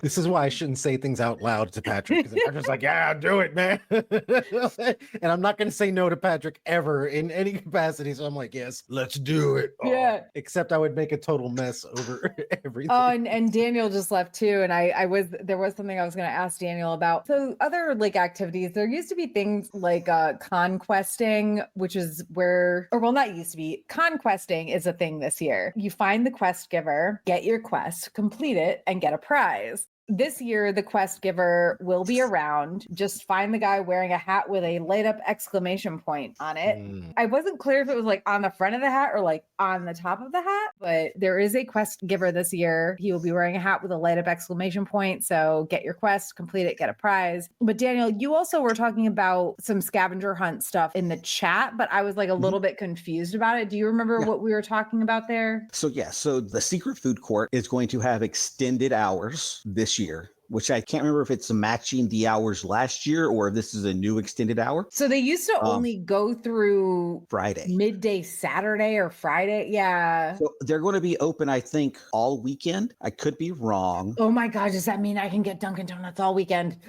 So don't, no, that's not where you're going to go. You're going to go to a really cool, very Dragon Con friendly, they're Dragon Con people, Flaky Not Flaky Bakery and Chocolatery. Oh yeah, no, I love that place. When I said does that mean I can get Dunkin' all weekend? That just means that I can pre-order Dunkin' on an app on my phone and walk like not Straight far in. at all to get a coffee. That's what I mean about that. But yes, I know what you're talking about. But so the Flaky Not Flaky, they did a scavenger hunt last year. They're doing a scavenger hunt this year. From what I could tell, it's going to be a cryptid theme based on the ribbons that they were posting. But yeah, so they're going to be doing a scavenger hunt. The details have not really been posted yet. I would think much like the Dragon Con app, it will be released closer to the con itself. But they do post in the official Facebook group and they do have a Facebook page. I think they posted their Dragon Con menu too. So if you want to get like an advanced look of what Flaky Not Flaky will be serving over the con weekend, I'm excited. I'm going to be there Wednesday this year, so I can go Wednesday and Thursday morning because normally I can't get over there because I'm just so busy. But yeah, so the Secret Food Court will be doing a cryptid scavenger hunt. So yeah, check them out. Go to the Secret Food Court probably on Thursday or Friday, and they will have the details. And follow the Flaky Not Flaky Facebook page. I'm very excited about this, honestly. But also, if they really are going to be open all weekend, I gotta be honest, I am loving the idea that I might be able to just order a Dunkin' coffee and go walk down and pick it up all weekend, please. Like, not just through Friday. Food court's going to be open more than just Friday? I think the Secret Food Court was open extended hours last year, and I think I saw a thing that they're going to be open extended hours again this year because Flaky Not Flaky is going to be doing a scavenger hunt throughout the con. Just to get some other general stuff out of the way, avoid con crud. Get vaccinated or boosted if you can. If you can get a flu shot ASAP, go ahead and do that now. Start taking vitamin C and or multivitamins now. To be honest, I don't know that even like actually works if you aren't taking them constantly, but hey, whatever, do your thing. Bring antibacterial liquid hand soap for your room. And I say this every fucking year, I bring bottles of antibacterial liquid hand soap for my rooms because those little nasty ass hotel bar soaps do nothing. They do nothing. Just FYI. So if you're staying at a hotel downtown, like that you're going to be in often, bring that shit for your room. Hand sanitizer, maybe antibacterial hand wipes, like Lysol hand wipes, whatever. Little alcohol wipes. I love the tiny little alcohol wipes to clean your phone. I usually use those at least once a day at Dragon Con. I cannot stand my hands feeling dirty and I cannot stand the idea of my phone being dirty. So this is me. But I also suggest a small bottle of dish soap if you plan on using the same drinking containers throughout the weekend. So like if you're bringing reusable water bottles, you want to wash them out at least every 48 hours, guys. Come on. Utilize, I guess if you're, I don't know, this is kind of like a holdover from like the what days, but like utilize disposable face masks, or if you're like using cloth ones, make sure to bring detergent sheets or something similar to wash them throughout the weekend. I don't think anybody really wears them anymore. They're certainly not required, but some people still do. Food/snacks. While many restaurants are still open, crowds are way back. Like they're not back to that 2018, 2019 level, thank God. But we can't stress enough that you should make sure that you have, at the very least, some decent hearty snacks in your room, just in case. Protein bars. Daniel mentioned meat sticks earlier. Yeah. Manny's shaking his head. Daniel mentioned meat sticks earlier. Ashley's actually cooked like ramen in the room, haven't you before? Like ramen noodles? What else is the coffee maker for if not ramen at That 2 is true. a.m.? No, if there was any time you wanted to look for me at breakfast, lunch, and dinner, I was at the Cuban restaurant. I went there twice last year, and I think I went there like 3 or 4 times. Yeah. I will say this as a Cuban, it's slightly off, but it is actually a very close facsimile to what Cuban food should be. It has flavor, and so I'm excited. Yeah. Okay. And it does. And it absolutely does. And I'm glad you enjoyed it because it was good. And the prices were pretty reasonable for what it was. So that was the only place I ate last year, actually. I didn't eat anything else. I was there for 3 days last year, I think, 3 or 4 days. So, yeah. And that was the only thing I ate. I would go in there and I would get it for lunch, and then I would get it for dinner. Like, that was it. Just to be clear, the Cuban restaurant is in the Peachtree food court. Yeah. But also, like, should we even be telling people about this? Because like it never had a line before. Like that. I went to the Cuban restaurant because Aviva had such a long line. Like I love There was Aviva. never a line in this place. Yeah, never a line. So like I refuse to say the name of the place that me and my friends go to for our Thursday night dinner. Like it's a popular place. People know what it is, but I just refuse to say it because we can still call a month before and get a table for the 11 of us. And I'm just afraid that there'll be one year where it's going to be like, oh, you have too many people. Yeah. And I'm going to be like, hey, we've been there for 12 years in a row. But also like one thing, like my wife has celiac. So one of our go-to spots was Willie's. Apparently Willie's is closed, which bums me out because if I didn't go to Benny's Cuban restaurant, Willie's was the spot that we would go to because it's something that my wife could eat. Aviva is also, they have several gluten-free things and they also, they're also very vegan friendly or definitely vegetarian friendly, but I think vegan friendly as well. Yeah. Aviva and Cafe Momo are both, I think, pretty good for vegetarian and vegan stuff. And there's like the cult of 100 Kamals. That's one of my I'm not a big drink. We're mentioning a cult again. I'm not personally a big Aviva guy, but I love that the community loves Kamal so much that they cosplay as Kamal, and that he loves us so much that he is all about people cosplaying as him. It's just one of the wonderful things about Dragon Con that you just don't get at other things. He loved Dragon Con attendees so freaking much. They've already posted things on their Facebook page and stuff and their Instagram. There's like, we're ready for Dragon Con. Like they're always so excited for it. And like, if you go there early, like if you go there like Tuesday, maybe, or like I've been there like for lunch on Wednesday and he was like, oh, try this. I'm doing this new thing this weekend. Here, try this. Here's a free sample of like my soup or whatever. And it's like, he's so lovely and he's so amazing. And also like kind of very like well-priced food for what you're getting too. If you like that sort of food, like I get that not everybody likes like the Mediterranean sort of food, but I will never, ever, ever say a bad fucking thing about Aviva because I've never had a bad meal there. And Kamal is he's a magical person. Honestly, he's a magical fucking person. He's a treasure. Yeah, he's a treasure to the city. Like they actually opened a second location, I think in like Buckhead earlier this year. Like I said, it's not my favorite spot, but I love it for him because he's such a good guy. Like couldn't be a nicer person. I feel like I have to mention, if you're going to CVS, go there as soon as you get to Dragon Con. It is going to be empty by Friday night. Yep. Yeah. Yep. Make sure that, get into your room, unpacked, see if you forgot something. And if you did, get your ass down to CVS because if you wait, it's gone. Yeah. Yep. I mean, the other options are like if you can afford it, get groceries delivered because they will, Instacart and stuff will do that. Maybe not Saturday and probably not alcohol. I don't know what Atlanta's rules on that are, but So DoorDash will bring you alcohol because whenever I order food from any just podunk place here in the suburbs, I get the option of wanting to add like a bottle of wine. And Also, if you go to the liquor store, you will notice their prices have suddenly upped. With Yeah. a little sticker label. It's just like, oh, Wow. how I wonder. That's Like, interesting. yeah.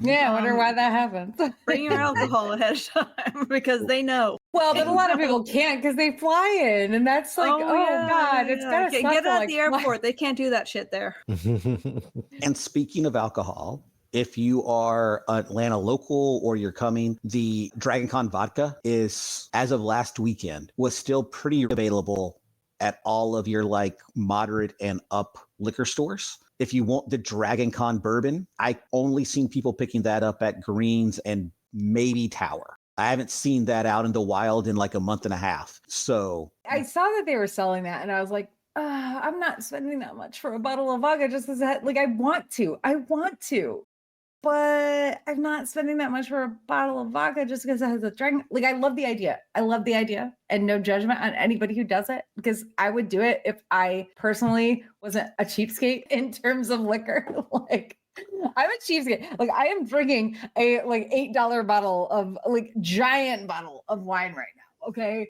And like if I'm on vacation, sure, yeah, like real vacation, not Dragon Con vacation, that doesn't count. If I'm on real vacation, I will spend money on like the fancy drink with the top shelf liquor or like the fancy wine or whatever. Like at Dragon Con, no. So like I'm at the opposite end of the spectrum. Like I am a bougie cocktail drinker, which is why I don't like vodka because it brings nothing to the party. But I'm not here to yuck other people's yums. I got a bottle to give to my friend who brings a giant satchel full of vodka. Like this is his blowout weekend. I asked if he was going to get a bottle. I knew he was going to say no because he only gets like plastic bottle vodka for his weekend because he's not about spending more than he has to. But to be fair, I don't think this is like, I think it was like $30 for the bottle. So not crazy. The bourbon is actually pretty reasonable. It's $40. There is a bit of a Dragon Con tax on it from what I can tell, but it's still a reasonable thing. But yeah, I'm right there with you, Tara. Like vodka, like anything that uses vodka, just put gin in it and enjoy some flavor. Do we know if that one place that had set up a tent inside the Pulse Bar is going to be back this year? Are you talking about the Viking Alchemist Eatery? Yes, that was a little controversial last year. Oh, you're talking about the really fancy tent with like the giant animatronic dragon? Yeah. That was blocking upset traffic. Yeah, so I don't know about that because like a lot of those were hotel specific things. Okay. So I know like the Viking Alchemist Meadery, who was under the Pulse Bar, like on the lobby level, they will be back from what I understand. The things around the lobby atrium, the balcony, those were all Marriott hotel specific things. I'm hoping they won't be back to the NP traffic so much, but I think so many people gave them so much money. Yeah. They're going to be back. Capitalism. So just to close out like our snack stuff, at least, Con Suite is on the second floor of the Hyatt. It doesn't exist. Honestly, often they only have peanut butter and jelly sandwiches. I or, like, was going to popcorn. Dragon Con for like 6 years before I knew about that shit. I think I was going for like 7 years. I only found it after going to your room party last year because you told me it was on the same floor as the Con Suite. I'm like, this is bullshit. And so when I was leaving to go into the Doctor Who ball, which I guess is the first time you mentioned the party. So there it is, actually. Dang. I'm going to see if the Con Suite's actually there. And by God, there was a Con Suite there serving things, including clearly Canadian water. Yep. I hope they have a sponsor again. I mean, that was amazing. I hope they do too. Did you ever find that hat that I got you, Ashley? The what? I got you a clearly Canadian hat, or I gave it to you and Keith. It might be in the last year. closet. Actually, if I had completely blocked that from my memory, but now that you've mentioned need to find that. I need to find that. So yeah, like sometimes you'll find other options like donuts in the morning or like small sections of deli sandwiches around lunchtime or Spaccos, like spam tacos, very, very late at night, very early in the morning. But like just Dude, saying, 3 the a.m. con-suite does street meat exist. is amazing. I mean, like you don't care That at that too. point. If Are you the go tacos on outside the corn? Marriott, you're gonna find street meat. Okay, let's move on to what to bring for your room. And this is just kind of a general, if anybody has any input other than what I'm going to say, I'm just going to kind of list these things off real quick. Solo or other disposable cups, trash bags, silverware, and by that I mean like plasticware, I guess, bowls, extra face towels. If you do like FX makeup, like do not use the hotel like white things. Yeah, if Also, you're don't do using that to your face roommates. paint, bring makeup Yeah. wipes. Exactly. Don't be Yeah. that guy. Also, just in general, like I use a makeup wipe on my face every morning, and then I put like a serum on after that. Like we're getting old now. Like we can't just like wake up in the morning with a full face of makeup and be like, "Yeah, I'm doing my shit now." I mean, Speak I for guess you yourself. can, but I ain't gonna do I that. don't wear makeup because I don't go to work. I don't either, even Yeah. though I don't wear, and also I always wash my face at night, but like, even though I don't wear makeup probably 9 days out of 10, if not more than that, or less than that, I will always, every single morning, I wipe my face with a makeup wipe and then like put some serum on because getting old, babe. Again, liquid antibacterial hand soap. I already mentioned that, but definitely bring this, please, if you are staying in a hotel downtown or literally any hotel ever. If you're in the Hyatt, my God. That towel. You need a towel for your sink. Just Yeah, to sit at the- or what is that thing, the toddler thing that you can clip onto the sink? There's a thing, look it up on Amazon. There's a thing you can clip onto the sink that extends how far the water goes out. It's for children, and I don't know what it's called, but absolutely, like if you're staying at the Hyatt, particularly if you are part of the Hyatt Homeowners Association, drink. If you are part of the legacy hotel situation at the Hyatt and you're part of the Hyatt homeowners situation, you should just own one of those little clippy things that are for like to extend the water for toddlers, because that's what you need for those fucking sinks. Yeah, they built those wrong. They're so bad. They're so fucking bad. It's like the one major thing I hate about the Hyatt. How do you get a faucet wrong? And the thing is, like, it doesn't matter. Like, it's not because of Dragon Con people. It's like, No, you they can't. just built them wrong. They're terrible. They're fucking terrible.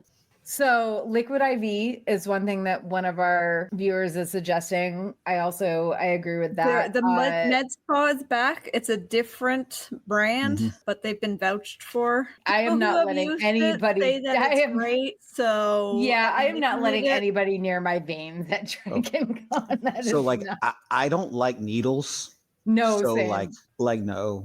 And I'm panel promiscuous, so like I can't spend time getting stuff shot into me. Like there's a panel going on, I have to be there. I can say this: like liquid IV is not like an actual IV. Oh that yeah, goes yeah, into yeah. you. No, It's no, no, just a yeah, powder. yeah. Oh, Yeah, just but the it's like electrolyte. I honestly feel like it does the same exact thing. It's just less like invasive. They don't have to stick a fucking needle in you to like get it done. And Jen is the one who actually introduced me into that, and I swear to God, I live by it now. I'm just like, dude, even when I'm not dehydrated, I be drinking that shit all the time. Where can you find it? Because if you're vouching for it, then maybe I need to. Because like Amazon, maybe I should bring Yeah, they have it. Like I think just Gatorade? about everywhere. Like I know they have it at Kroger. I think they have it at Walmart too and stuff. Okay. You know. And I'm telling you, like, it seems silly because people are just like, oh, it's just like a Gatorade. But I'm like, nah, it really isn't, man. I drink a lot of Gatorade in my life, but now in the mornings, that's become like part of my routine. Like back in the day, I used to have like green tea. Now it's like, dude, liquid IV, man, like hands down. people can poo-poo Gatorade, but Gatorade actually works. As somebody who like was It does, yeah, absolutely. But liquid IV to me Yeah. is like Gatorade on steroids. steroids, okay, Is what it is. because Yeah. I like to tie one on in the evening at Dragon Con. I try to stay hydrated during the day, but anything I can use to like give me a boost out of the gate. Yeah, because if I'm there, I'm bringing a bunch with me. So if you Okay. want to hit up and have some liquid IV drink, we can have a liquid IV drink in the morning and start the day. You know, so So, also, bring cash to tip your fucking housekeepers. Don't be assholes. Even if you don't allow them in the room all weekend, absolute minimum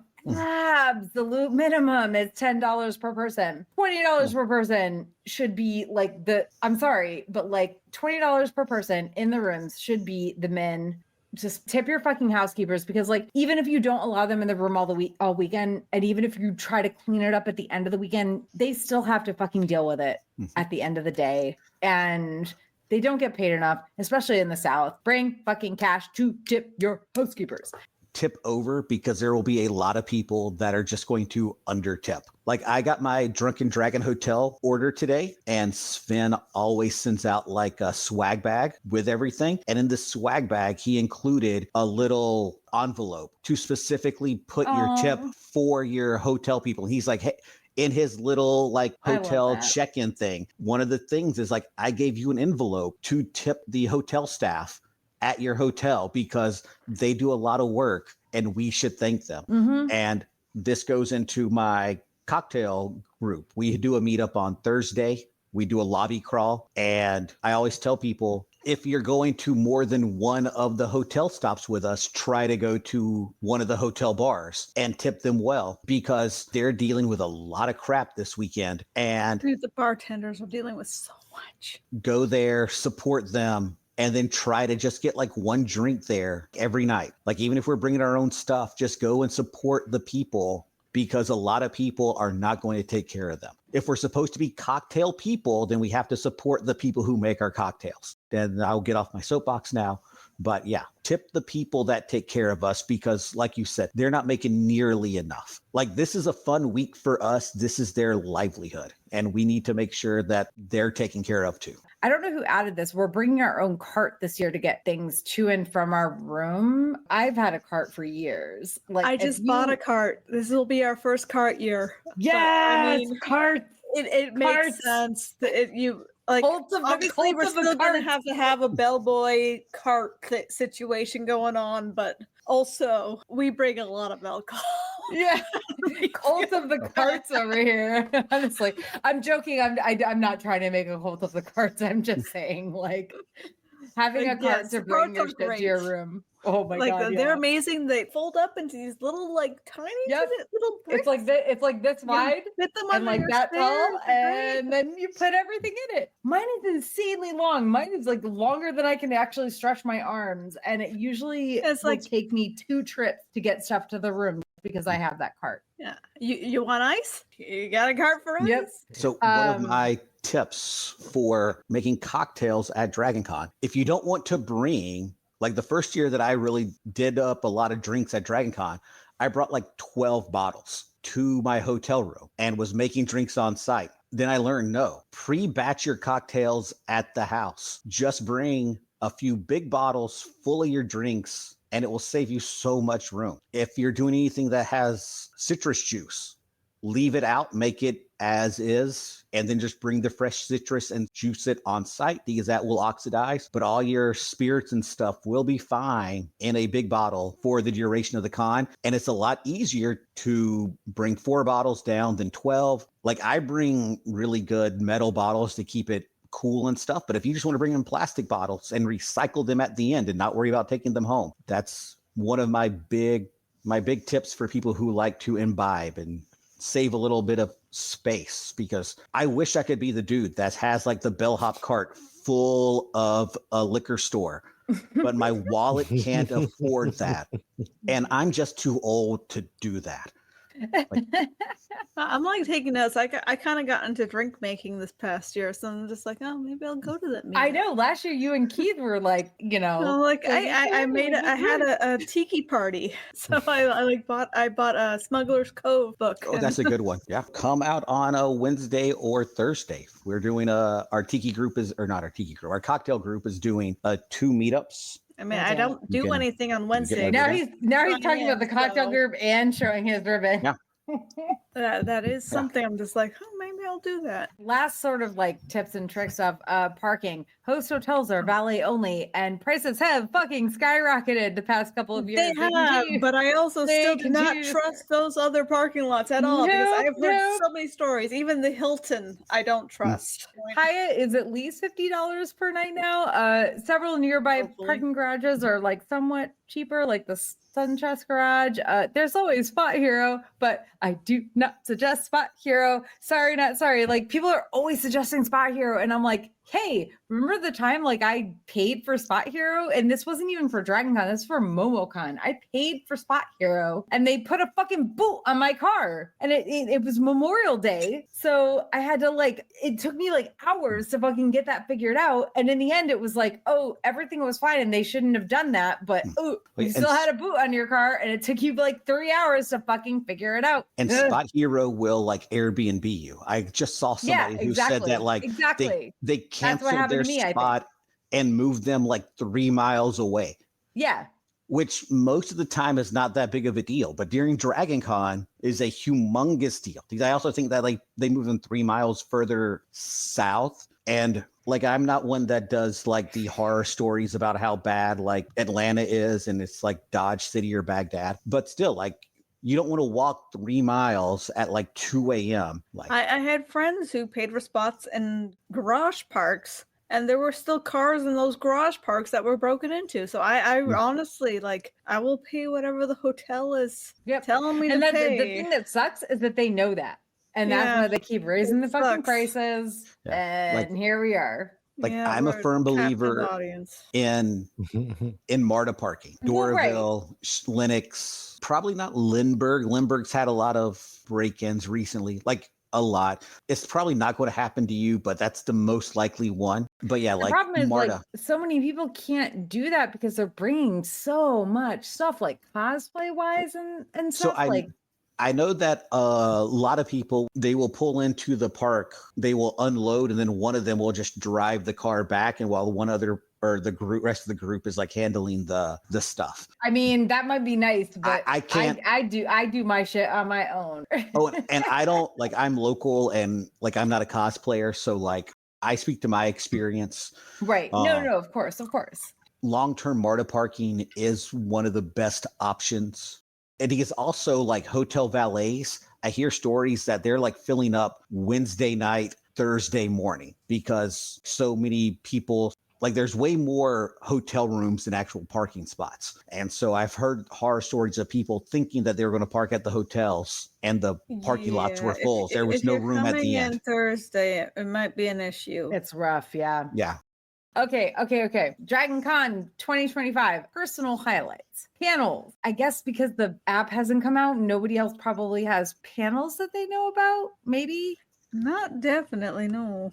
I have a couple because a few tracks have like posted their tentative stuff, but it's very small. Well, Daniel, go ahead. Tell me what your panel things are. So like I mentioned, Wednesday, we're doing our cocktail group pre-con meetup at the Hyatt Bar at 7. Thursday, we're doing our lobby crawl throughout the 4 main hotels. Sorry, Cortland/Sheraton, you close your bar before we get there, so you're not included. So that's what I'm literally looking forward to. And then Friday night at 11:30, the Urban Fantasy track is bringing back their haunted tales and spooky music, or spooky tales and haunted music. I'm dyslexic, and where a panel of 3 to 4 authors will come. They'll read either a short story or excerpt from one of their novels. There will be accompanied live music. It's one of my favorite things. The horror track is doing a folk horror panel that they normally do that I love. I love folk horror. They're doing a memorial to David Lynch, I believe, on Friday at 1:00. They have a tentative schedule on their Facebook page that I'm super looking forward to. And then Sunday night, the high fantasy track that I love, Jen does a fantastic job, is doing the Goblin Ball. I probably won't be able to make it because I will be going to your wonderful room party, hopefully. And then I go to the Doctor Who Ball. That is my unofficial end of con. Me and my friends go there. It's our favorite thing. I'm there till 2 a.m. and I'm locking arm in arm with randos as we can kick our way to a Don't Look Back in Anger by Oasis at 2 a.m. It's fantastic. So that's sort of the things that I'm looking forward to the most because we don't have the app. Really hoping for problematic ships to be real. Me and Ashley, we're right there. And no matter what, if it's my way or your way, I'm still going to ride or die with you. I love it. All right. So Ashley, what about you? What are you interested in doing? Whatever for sure. There's a musical theater meetup on Thursday, 5:30. I will be there. It is a meet and greet, kind of just hanging out. They are not an official track, but they have been pushing for it and just doing their own thing and getting themselves into other tracks. Like yeah, they're doing something with the Apocalypse Rising track this year. Mm-hmm. yeah, A whole they lot of just tracks. fit where their musicals kind of fit in, and they just get in on those tracks, and it's props to them. They're trying to get it in there. So if you're into musical theater, they're having their meet up 5:30 to 6:30, Marriott 103. So I'm definitely going to show up for that. Friday night, this is where we're all going to drink. Final Fantasy 14 has its meet and greet thing, and it is a party. It is not a club party, but it is like a big social gathering, and it's been so popular that they actually got the time extended by an hour this year. I love going there. You just kind of meet, hang out. DJ Limit Break is there, and he's also doing the Heroes and Villains Ball, I believe, on Saturday. He does Final Fantasy 14 parties in game. Like, I've gone to clubs in game where In game, he's like, DJing. yeah, like even I know that name. I'm like, yeah, I know who that is. Like, that's awesome. So it is a great place. Like I went there for the first time a couple years ago, and I've just been like, this is the best thing ever, because I am super into Final Fantasy 14, and it's like just everyone's there. That is my big event for the weekend. Yeah, there's a Hades musical sing-along. That one I really want to go to. There's a Has-Been Hotel, Hell of a Boss panel that I really want to go to. I can't recall offhand when they are. Ashley, was it Hades Town sing-along or a different thing? Yes, that is definitely the sing-along this year. I'll have to tell my wife about that. She likes that. I think that's on Saturday, mid-afternoon. Again, can't. I'm surprised there's not a K-pop. They're probably. I love the music from that movie. Late that I'm sure like a lot of panels were kind of finalized at the time. But I think there is definitely probably something. So related. I think on the town hall on Thursday, they had, maybe it was on one of the Dragon Con Report podcasts, they had the animation track director. And I think they said they were planning like a sing-along with K-pop Demon Hunter. I've had a lot to drink tonight, so I could be wrong. Sure, they're going to try to fit it in somewhere. I mean, it came out so late in the year that they probably weren't expecting to have to be like, hey, we got to fit this giant, phenomenal cultural experience in somewhere, but we have to do it. And I'm sure it will be everywhere. I just saw it for the first time last night. Sorry, Drink. I've been moving cross country and dealing with shit. So. Excuses. We were supposed to drink every time I talked about Demon Hunter, so I mean, we're down a couple shots. I will say this about K-pop Demon Hunter. The person who made it clearly is really big into K-pop. Like, they hit every single trope and every single joke like about K-pop to begin with that made it like, I mean, first off, it actually is really good, whether you're into K-pop or not. But like, if you are, they hit every single thing about what makes K-pop K-pop. That was just... So if I'm not into K-pop, but I am into demon hunting, I could still have a fun time. Yeah. What I love so much about the show is that, like, this is me and my friends hanging out, them being goofy and stupid and just being like, yeah, let's go. Like that. That is what we do at Dragon Con, getting ready. Couch. I'm sorry. To a K-pop Demon Hunter podcast. We gotta stop it. Okay. Panels that we know about so far. Friday. Originally, I had one at 2:30 p.m. on Friday called Political Intrigue and Genre Media. It looks like it might have changed to 11:30 a.m.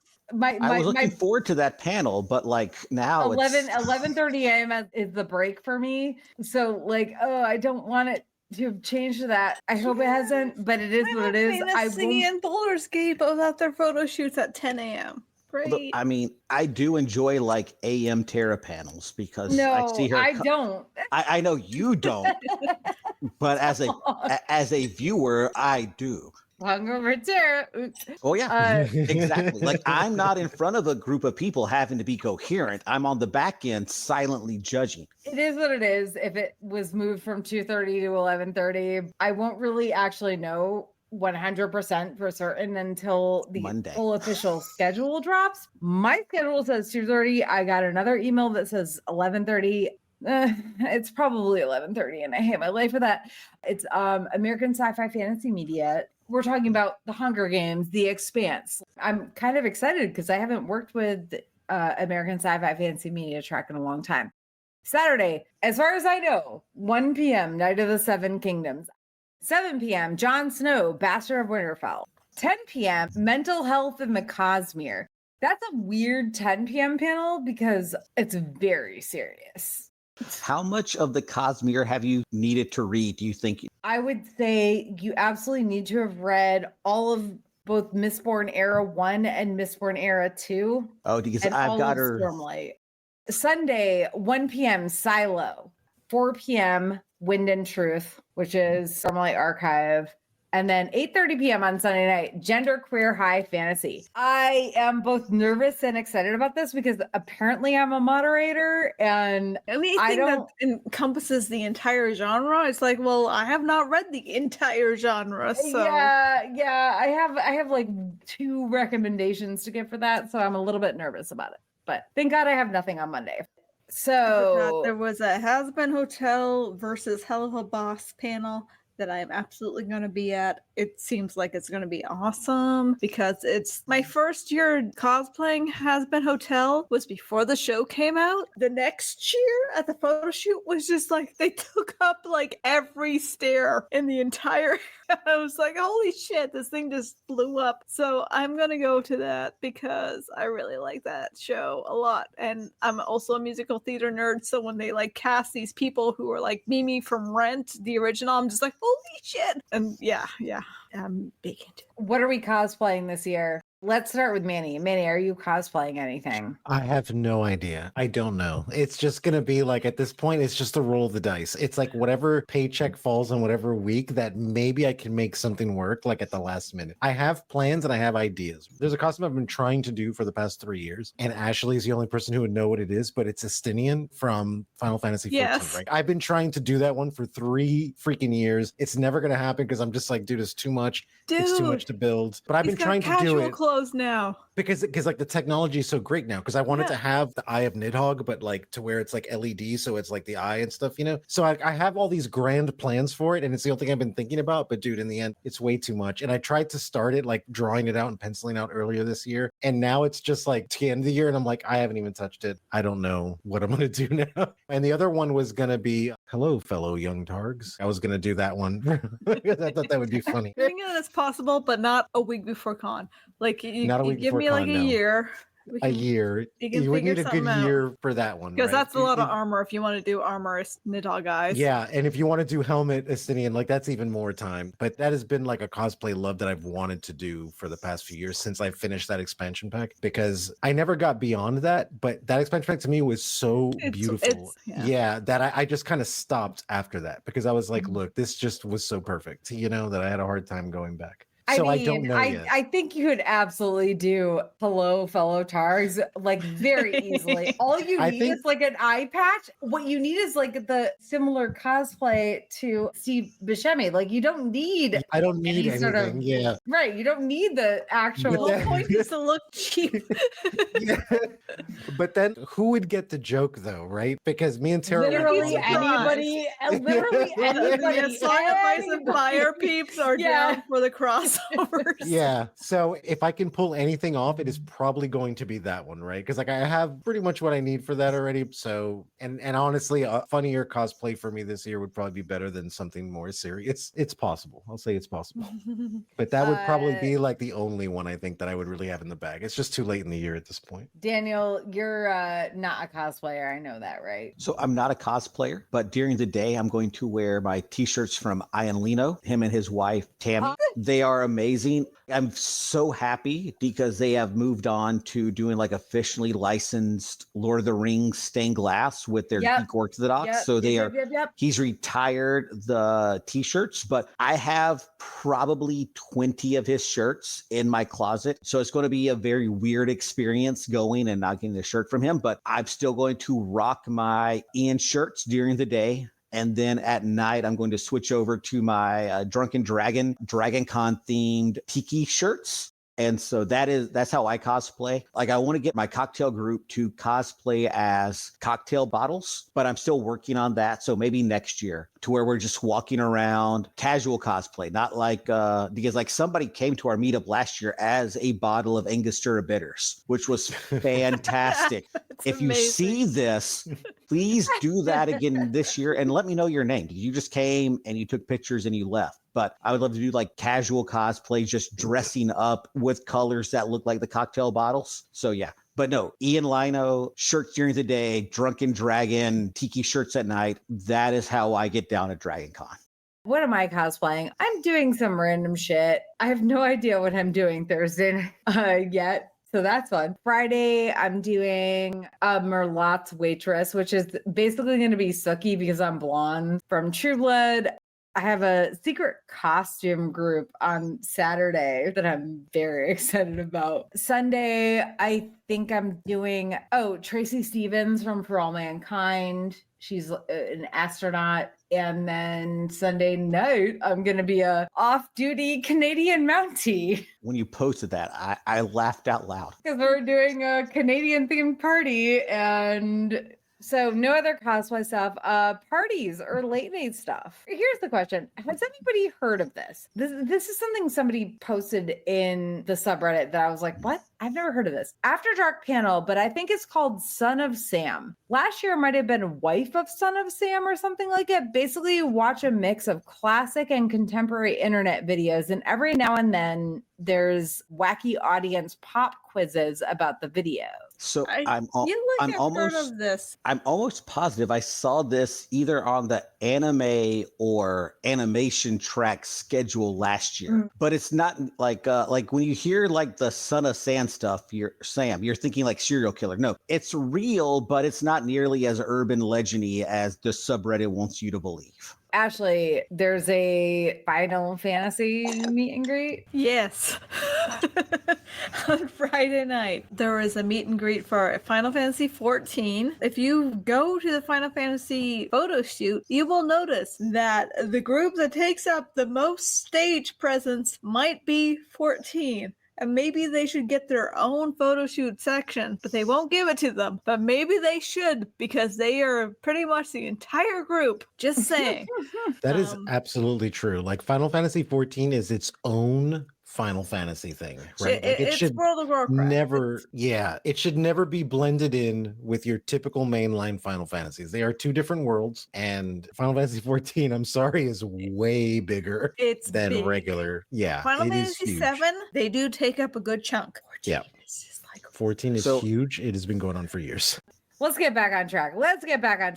There used to be an official Dragon Con party list that was put out by Dragon Con Media Relations, but what used to be the Media Relations blog group link is now like, the Dragon Con Media Relations link is broken. It's gone. That said, apparently the Dragon Con DJs are now calling themselves a cult. Yeah, that started last year. I mean, that's all right. Whatever. Look, everything is a cult. Like everything's a cult. Everything's not a cult. Until they have their own badge ribbons. They have badge ribbons, but this is one of those things where I'm like, I refuse to drink for this because like, But if you go to cultofdcdjs.com, that's where you can find most of the party list. I have no problem with the DJs trying to do a little pub, but it's not a cult.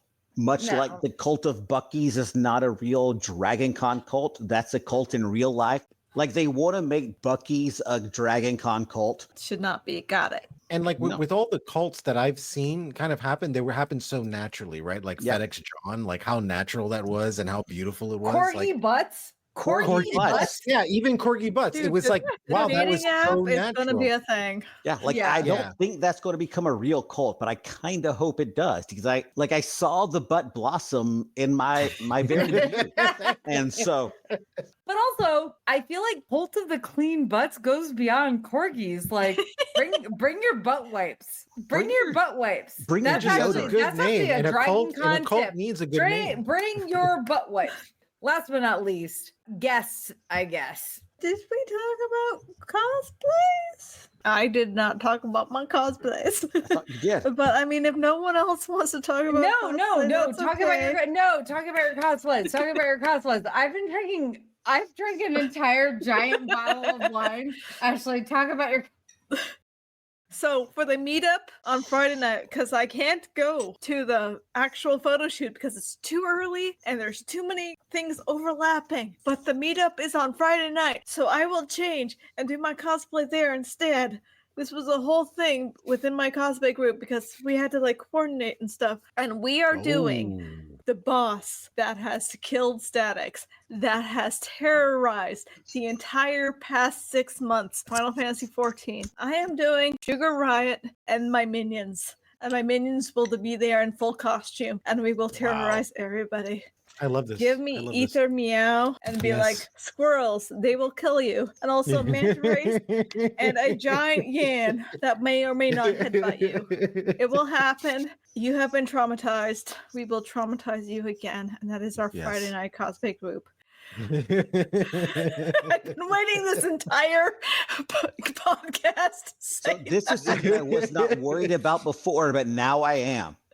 You should be worried. This has traumatized an entire group, like millions of people who are playing Final Fantasy XIV. This is what they see when they go to bed at night. I am also cosplaying Baldur's Gate and Expedition 33. What are you cosplaying from Baldur's Gate? Is this a PC or is it one of the main characters? I am doing Mayrina. She is from Act 1, and she has a zombie husband, and my husband will be a zombie. Oh, that's awesome. It's awesome, so good. but also people have been like, oh, that's an awesome pregnant cosplay. And I'm just like, I'm not pregnant. I'm just fat. No, you never tell a woman she's pregnant. Like, this is just common, like not getting punched in the face 101. The character in the game is pregnant. I mean, game graphics, she doesn't look pregnant, but people have been like, that's an awesome pregnant cosplay. I'm just like, great, thank you. No. I got 2 Expedition 33 costumes. One is Clea, which if you don't play the game, you won't know who that is. The other one is the Baguette. You will see this all over.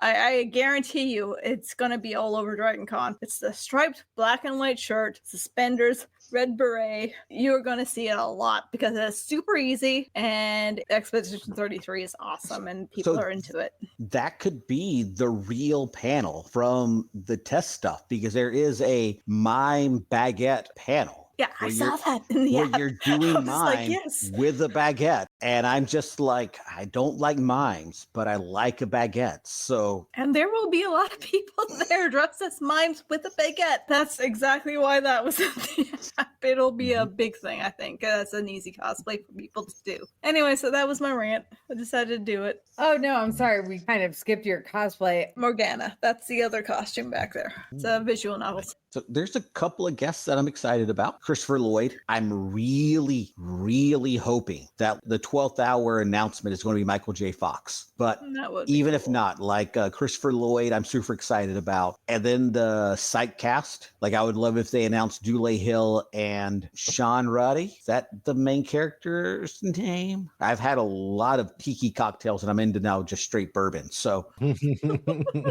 what Drinkin Con does. Drinkin Con is all about. Yes. Normally I'm on the other side of the camera, so like I don't have to be judged for being too drunk to remember things. We're all judging. I know. Nobody is judging you. Manny, we're all judging. I'm just kidding, Daniel. No, Manny is telling the truth. So those are the 2 that I am the most and finally seeing High King Elliot and High King Margot from The Magicians, because the last 2 times they've been here, they have either had to cancel or their flight got in too late. And so I am so excited to see Hale Appleman, and I'm blanking on Margot's name, but yeah, those are the ones. So I am so excited for Simon Pegg. My first year going to Dragon Con, the one thing I wanted to do as a group cosplay was just everyone with blue ink, just bar crawling.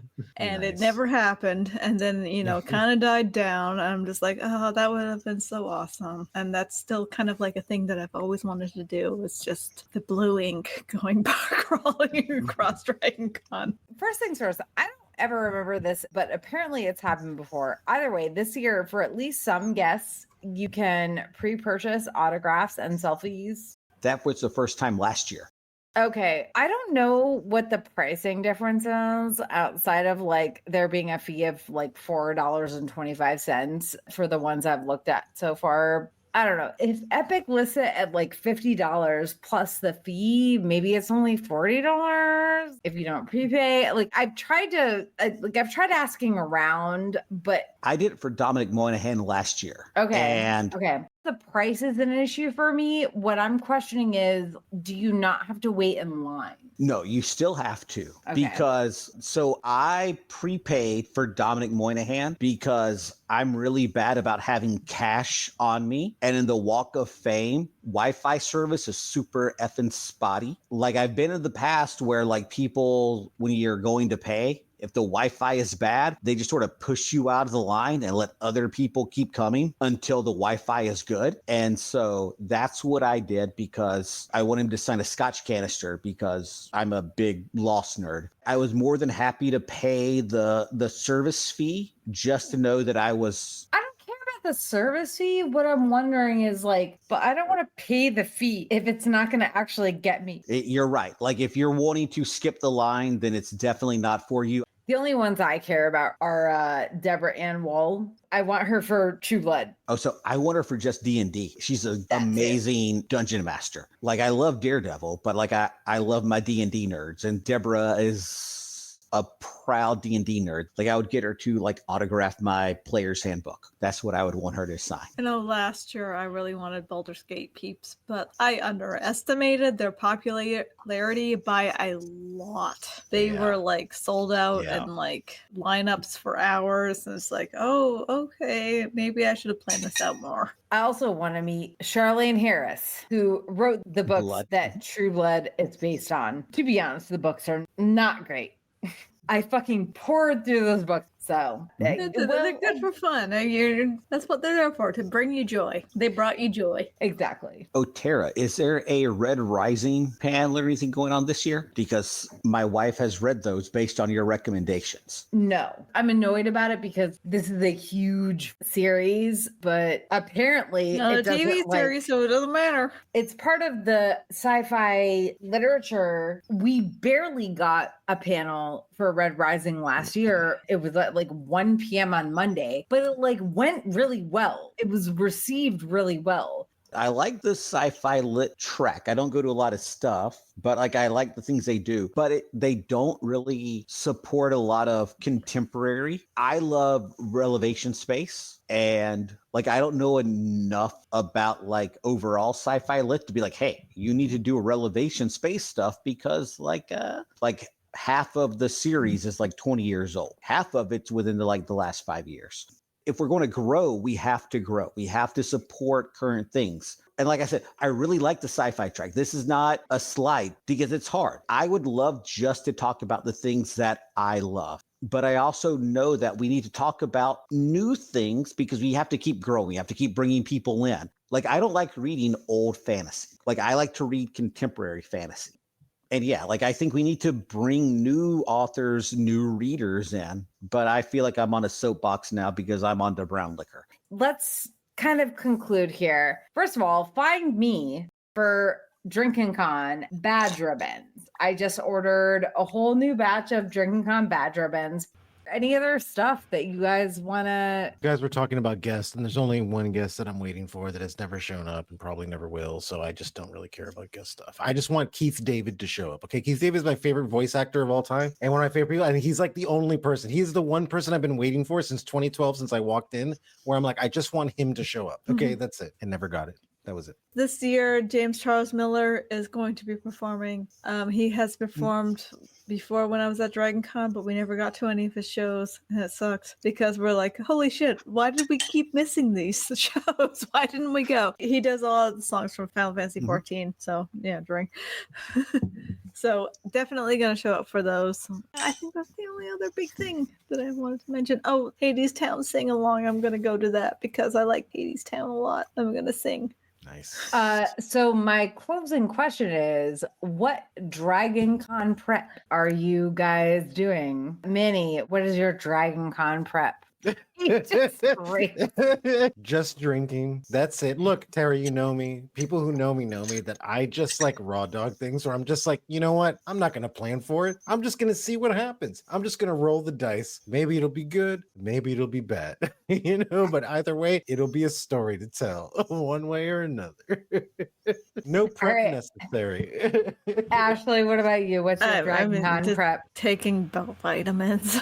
I feel like I've been like I hydrate pretty well in general. If you don't hydrate Same. well, maybe you should start doing that. And yeah, vitamins, because I don't talk to the public much. So this is going to be an experience on my immune system. The past 3 years, every year, even if I got the flu shot and the COVID shot, doesn't matter. I still get sick. So I'm Yep. just like, I don't know what else to do but take vitamins. I feel that. All right, Daniel, what about you? What is your Dragon Con prep story? So I'm finishing up a book by T. Kingfisher, who is the literary guest of honor. So I'm reading one of her books for the first time. I am going to do my Dragon Con snack food shopping tomorrow, and I will do my liquor run next weekend to make cocktails. And then if you see me, come up and tell me your favorite pain reliever, and you'll get that badge. Drink. Feels like shameless self-promotion, but I want to make us drink. So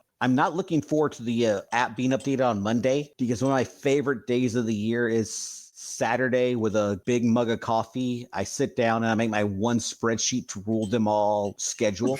And if they do it on Monday, then I'm probably just going to work on it throughout the week. And that just feels really, really dirty.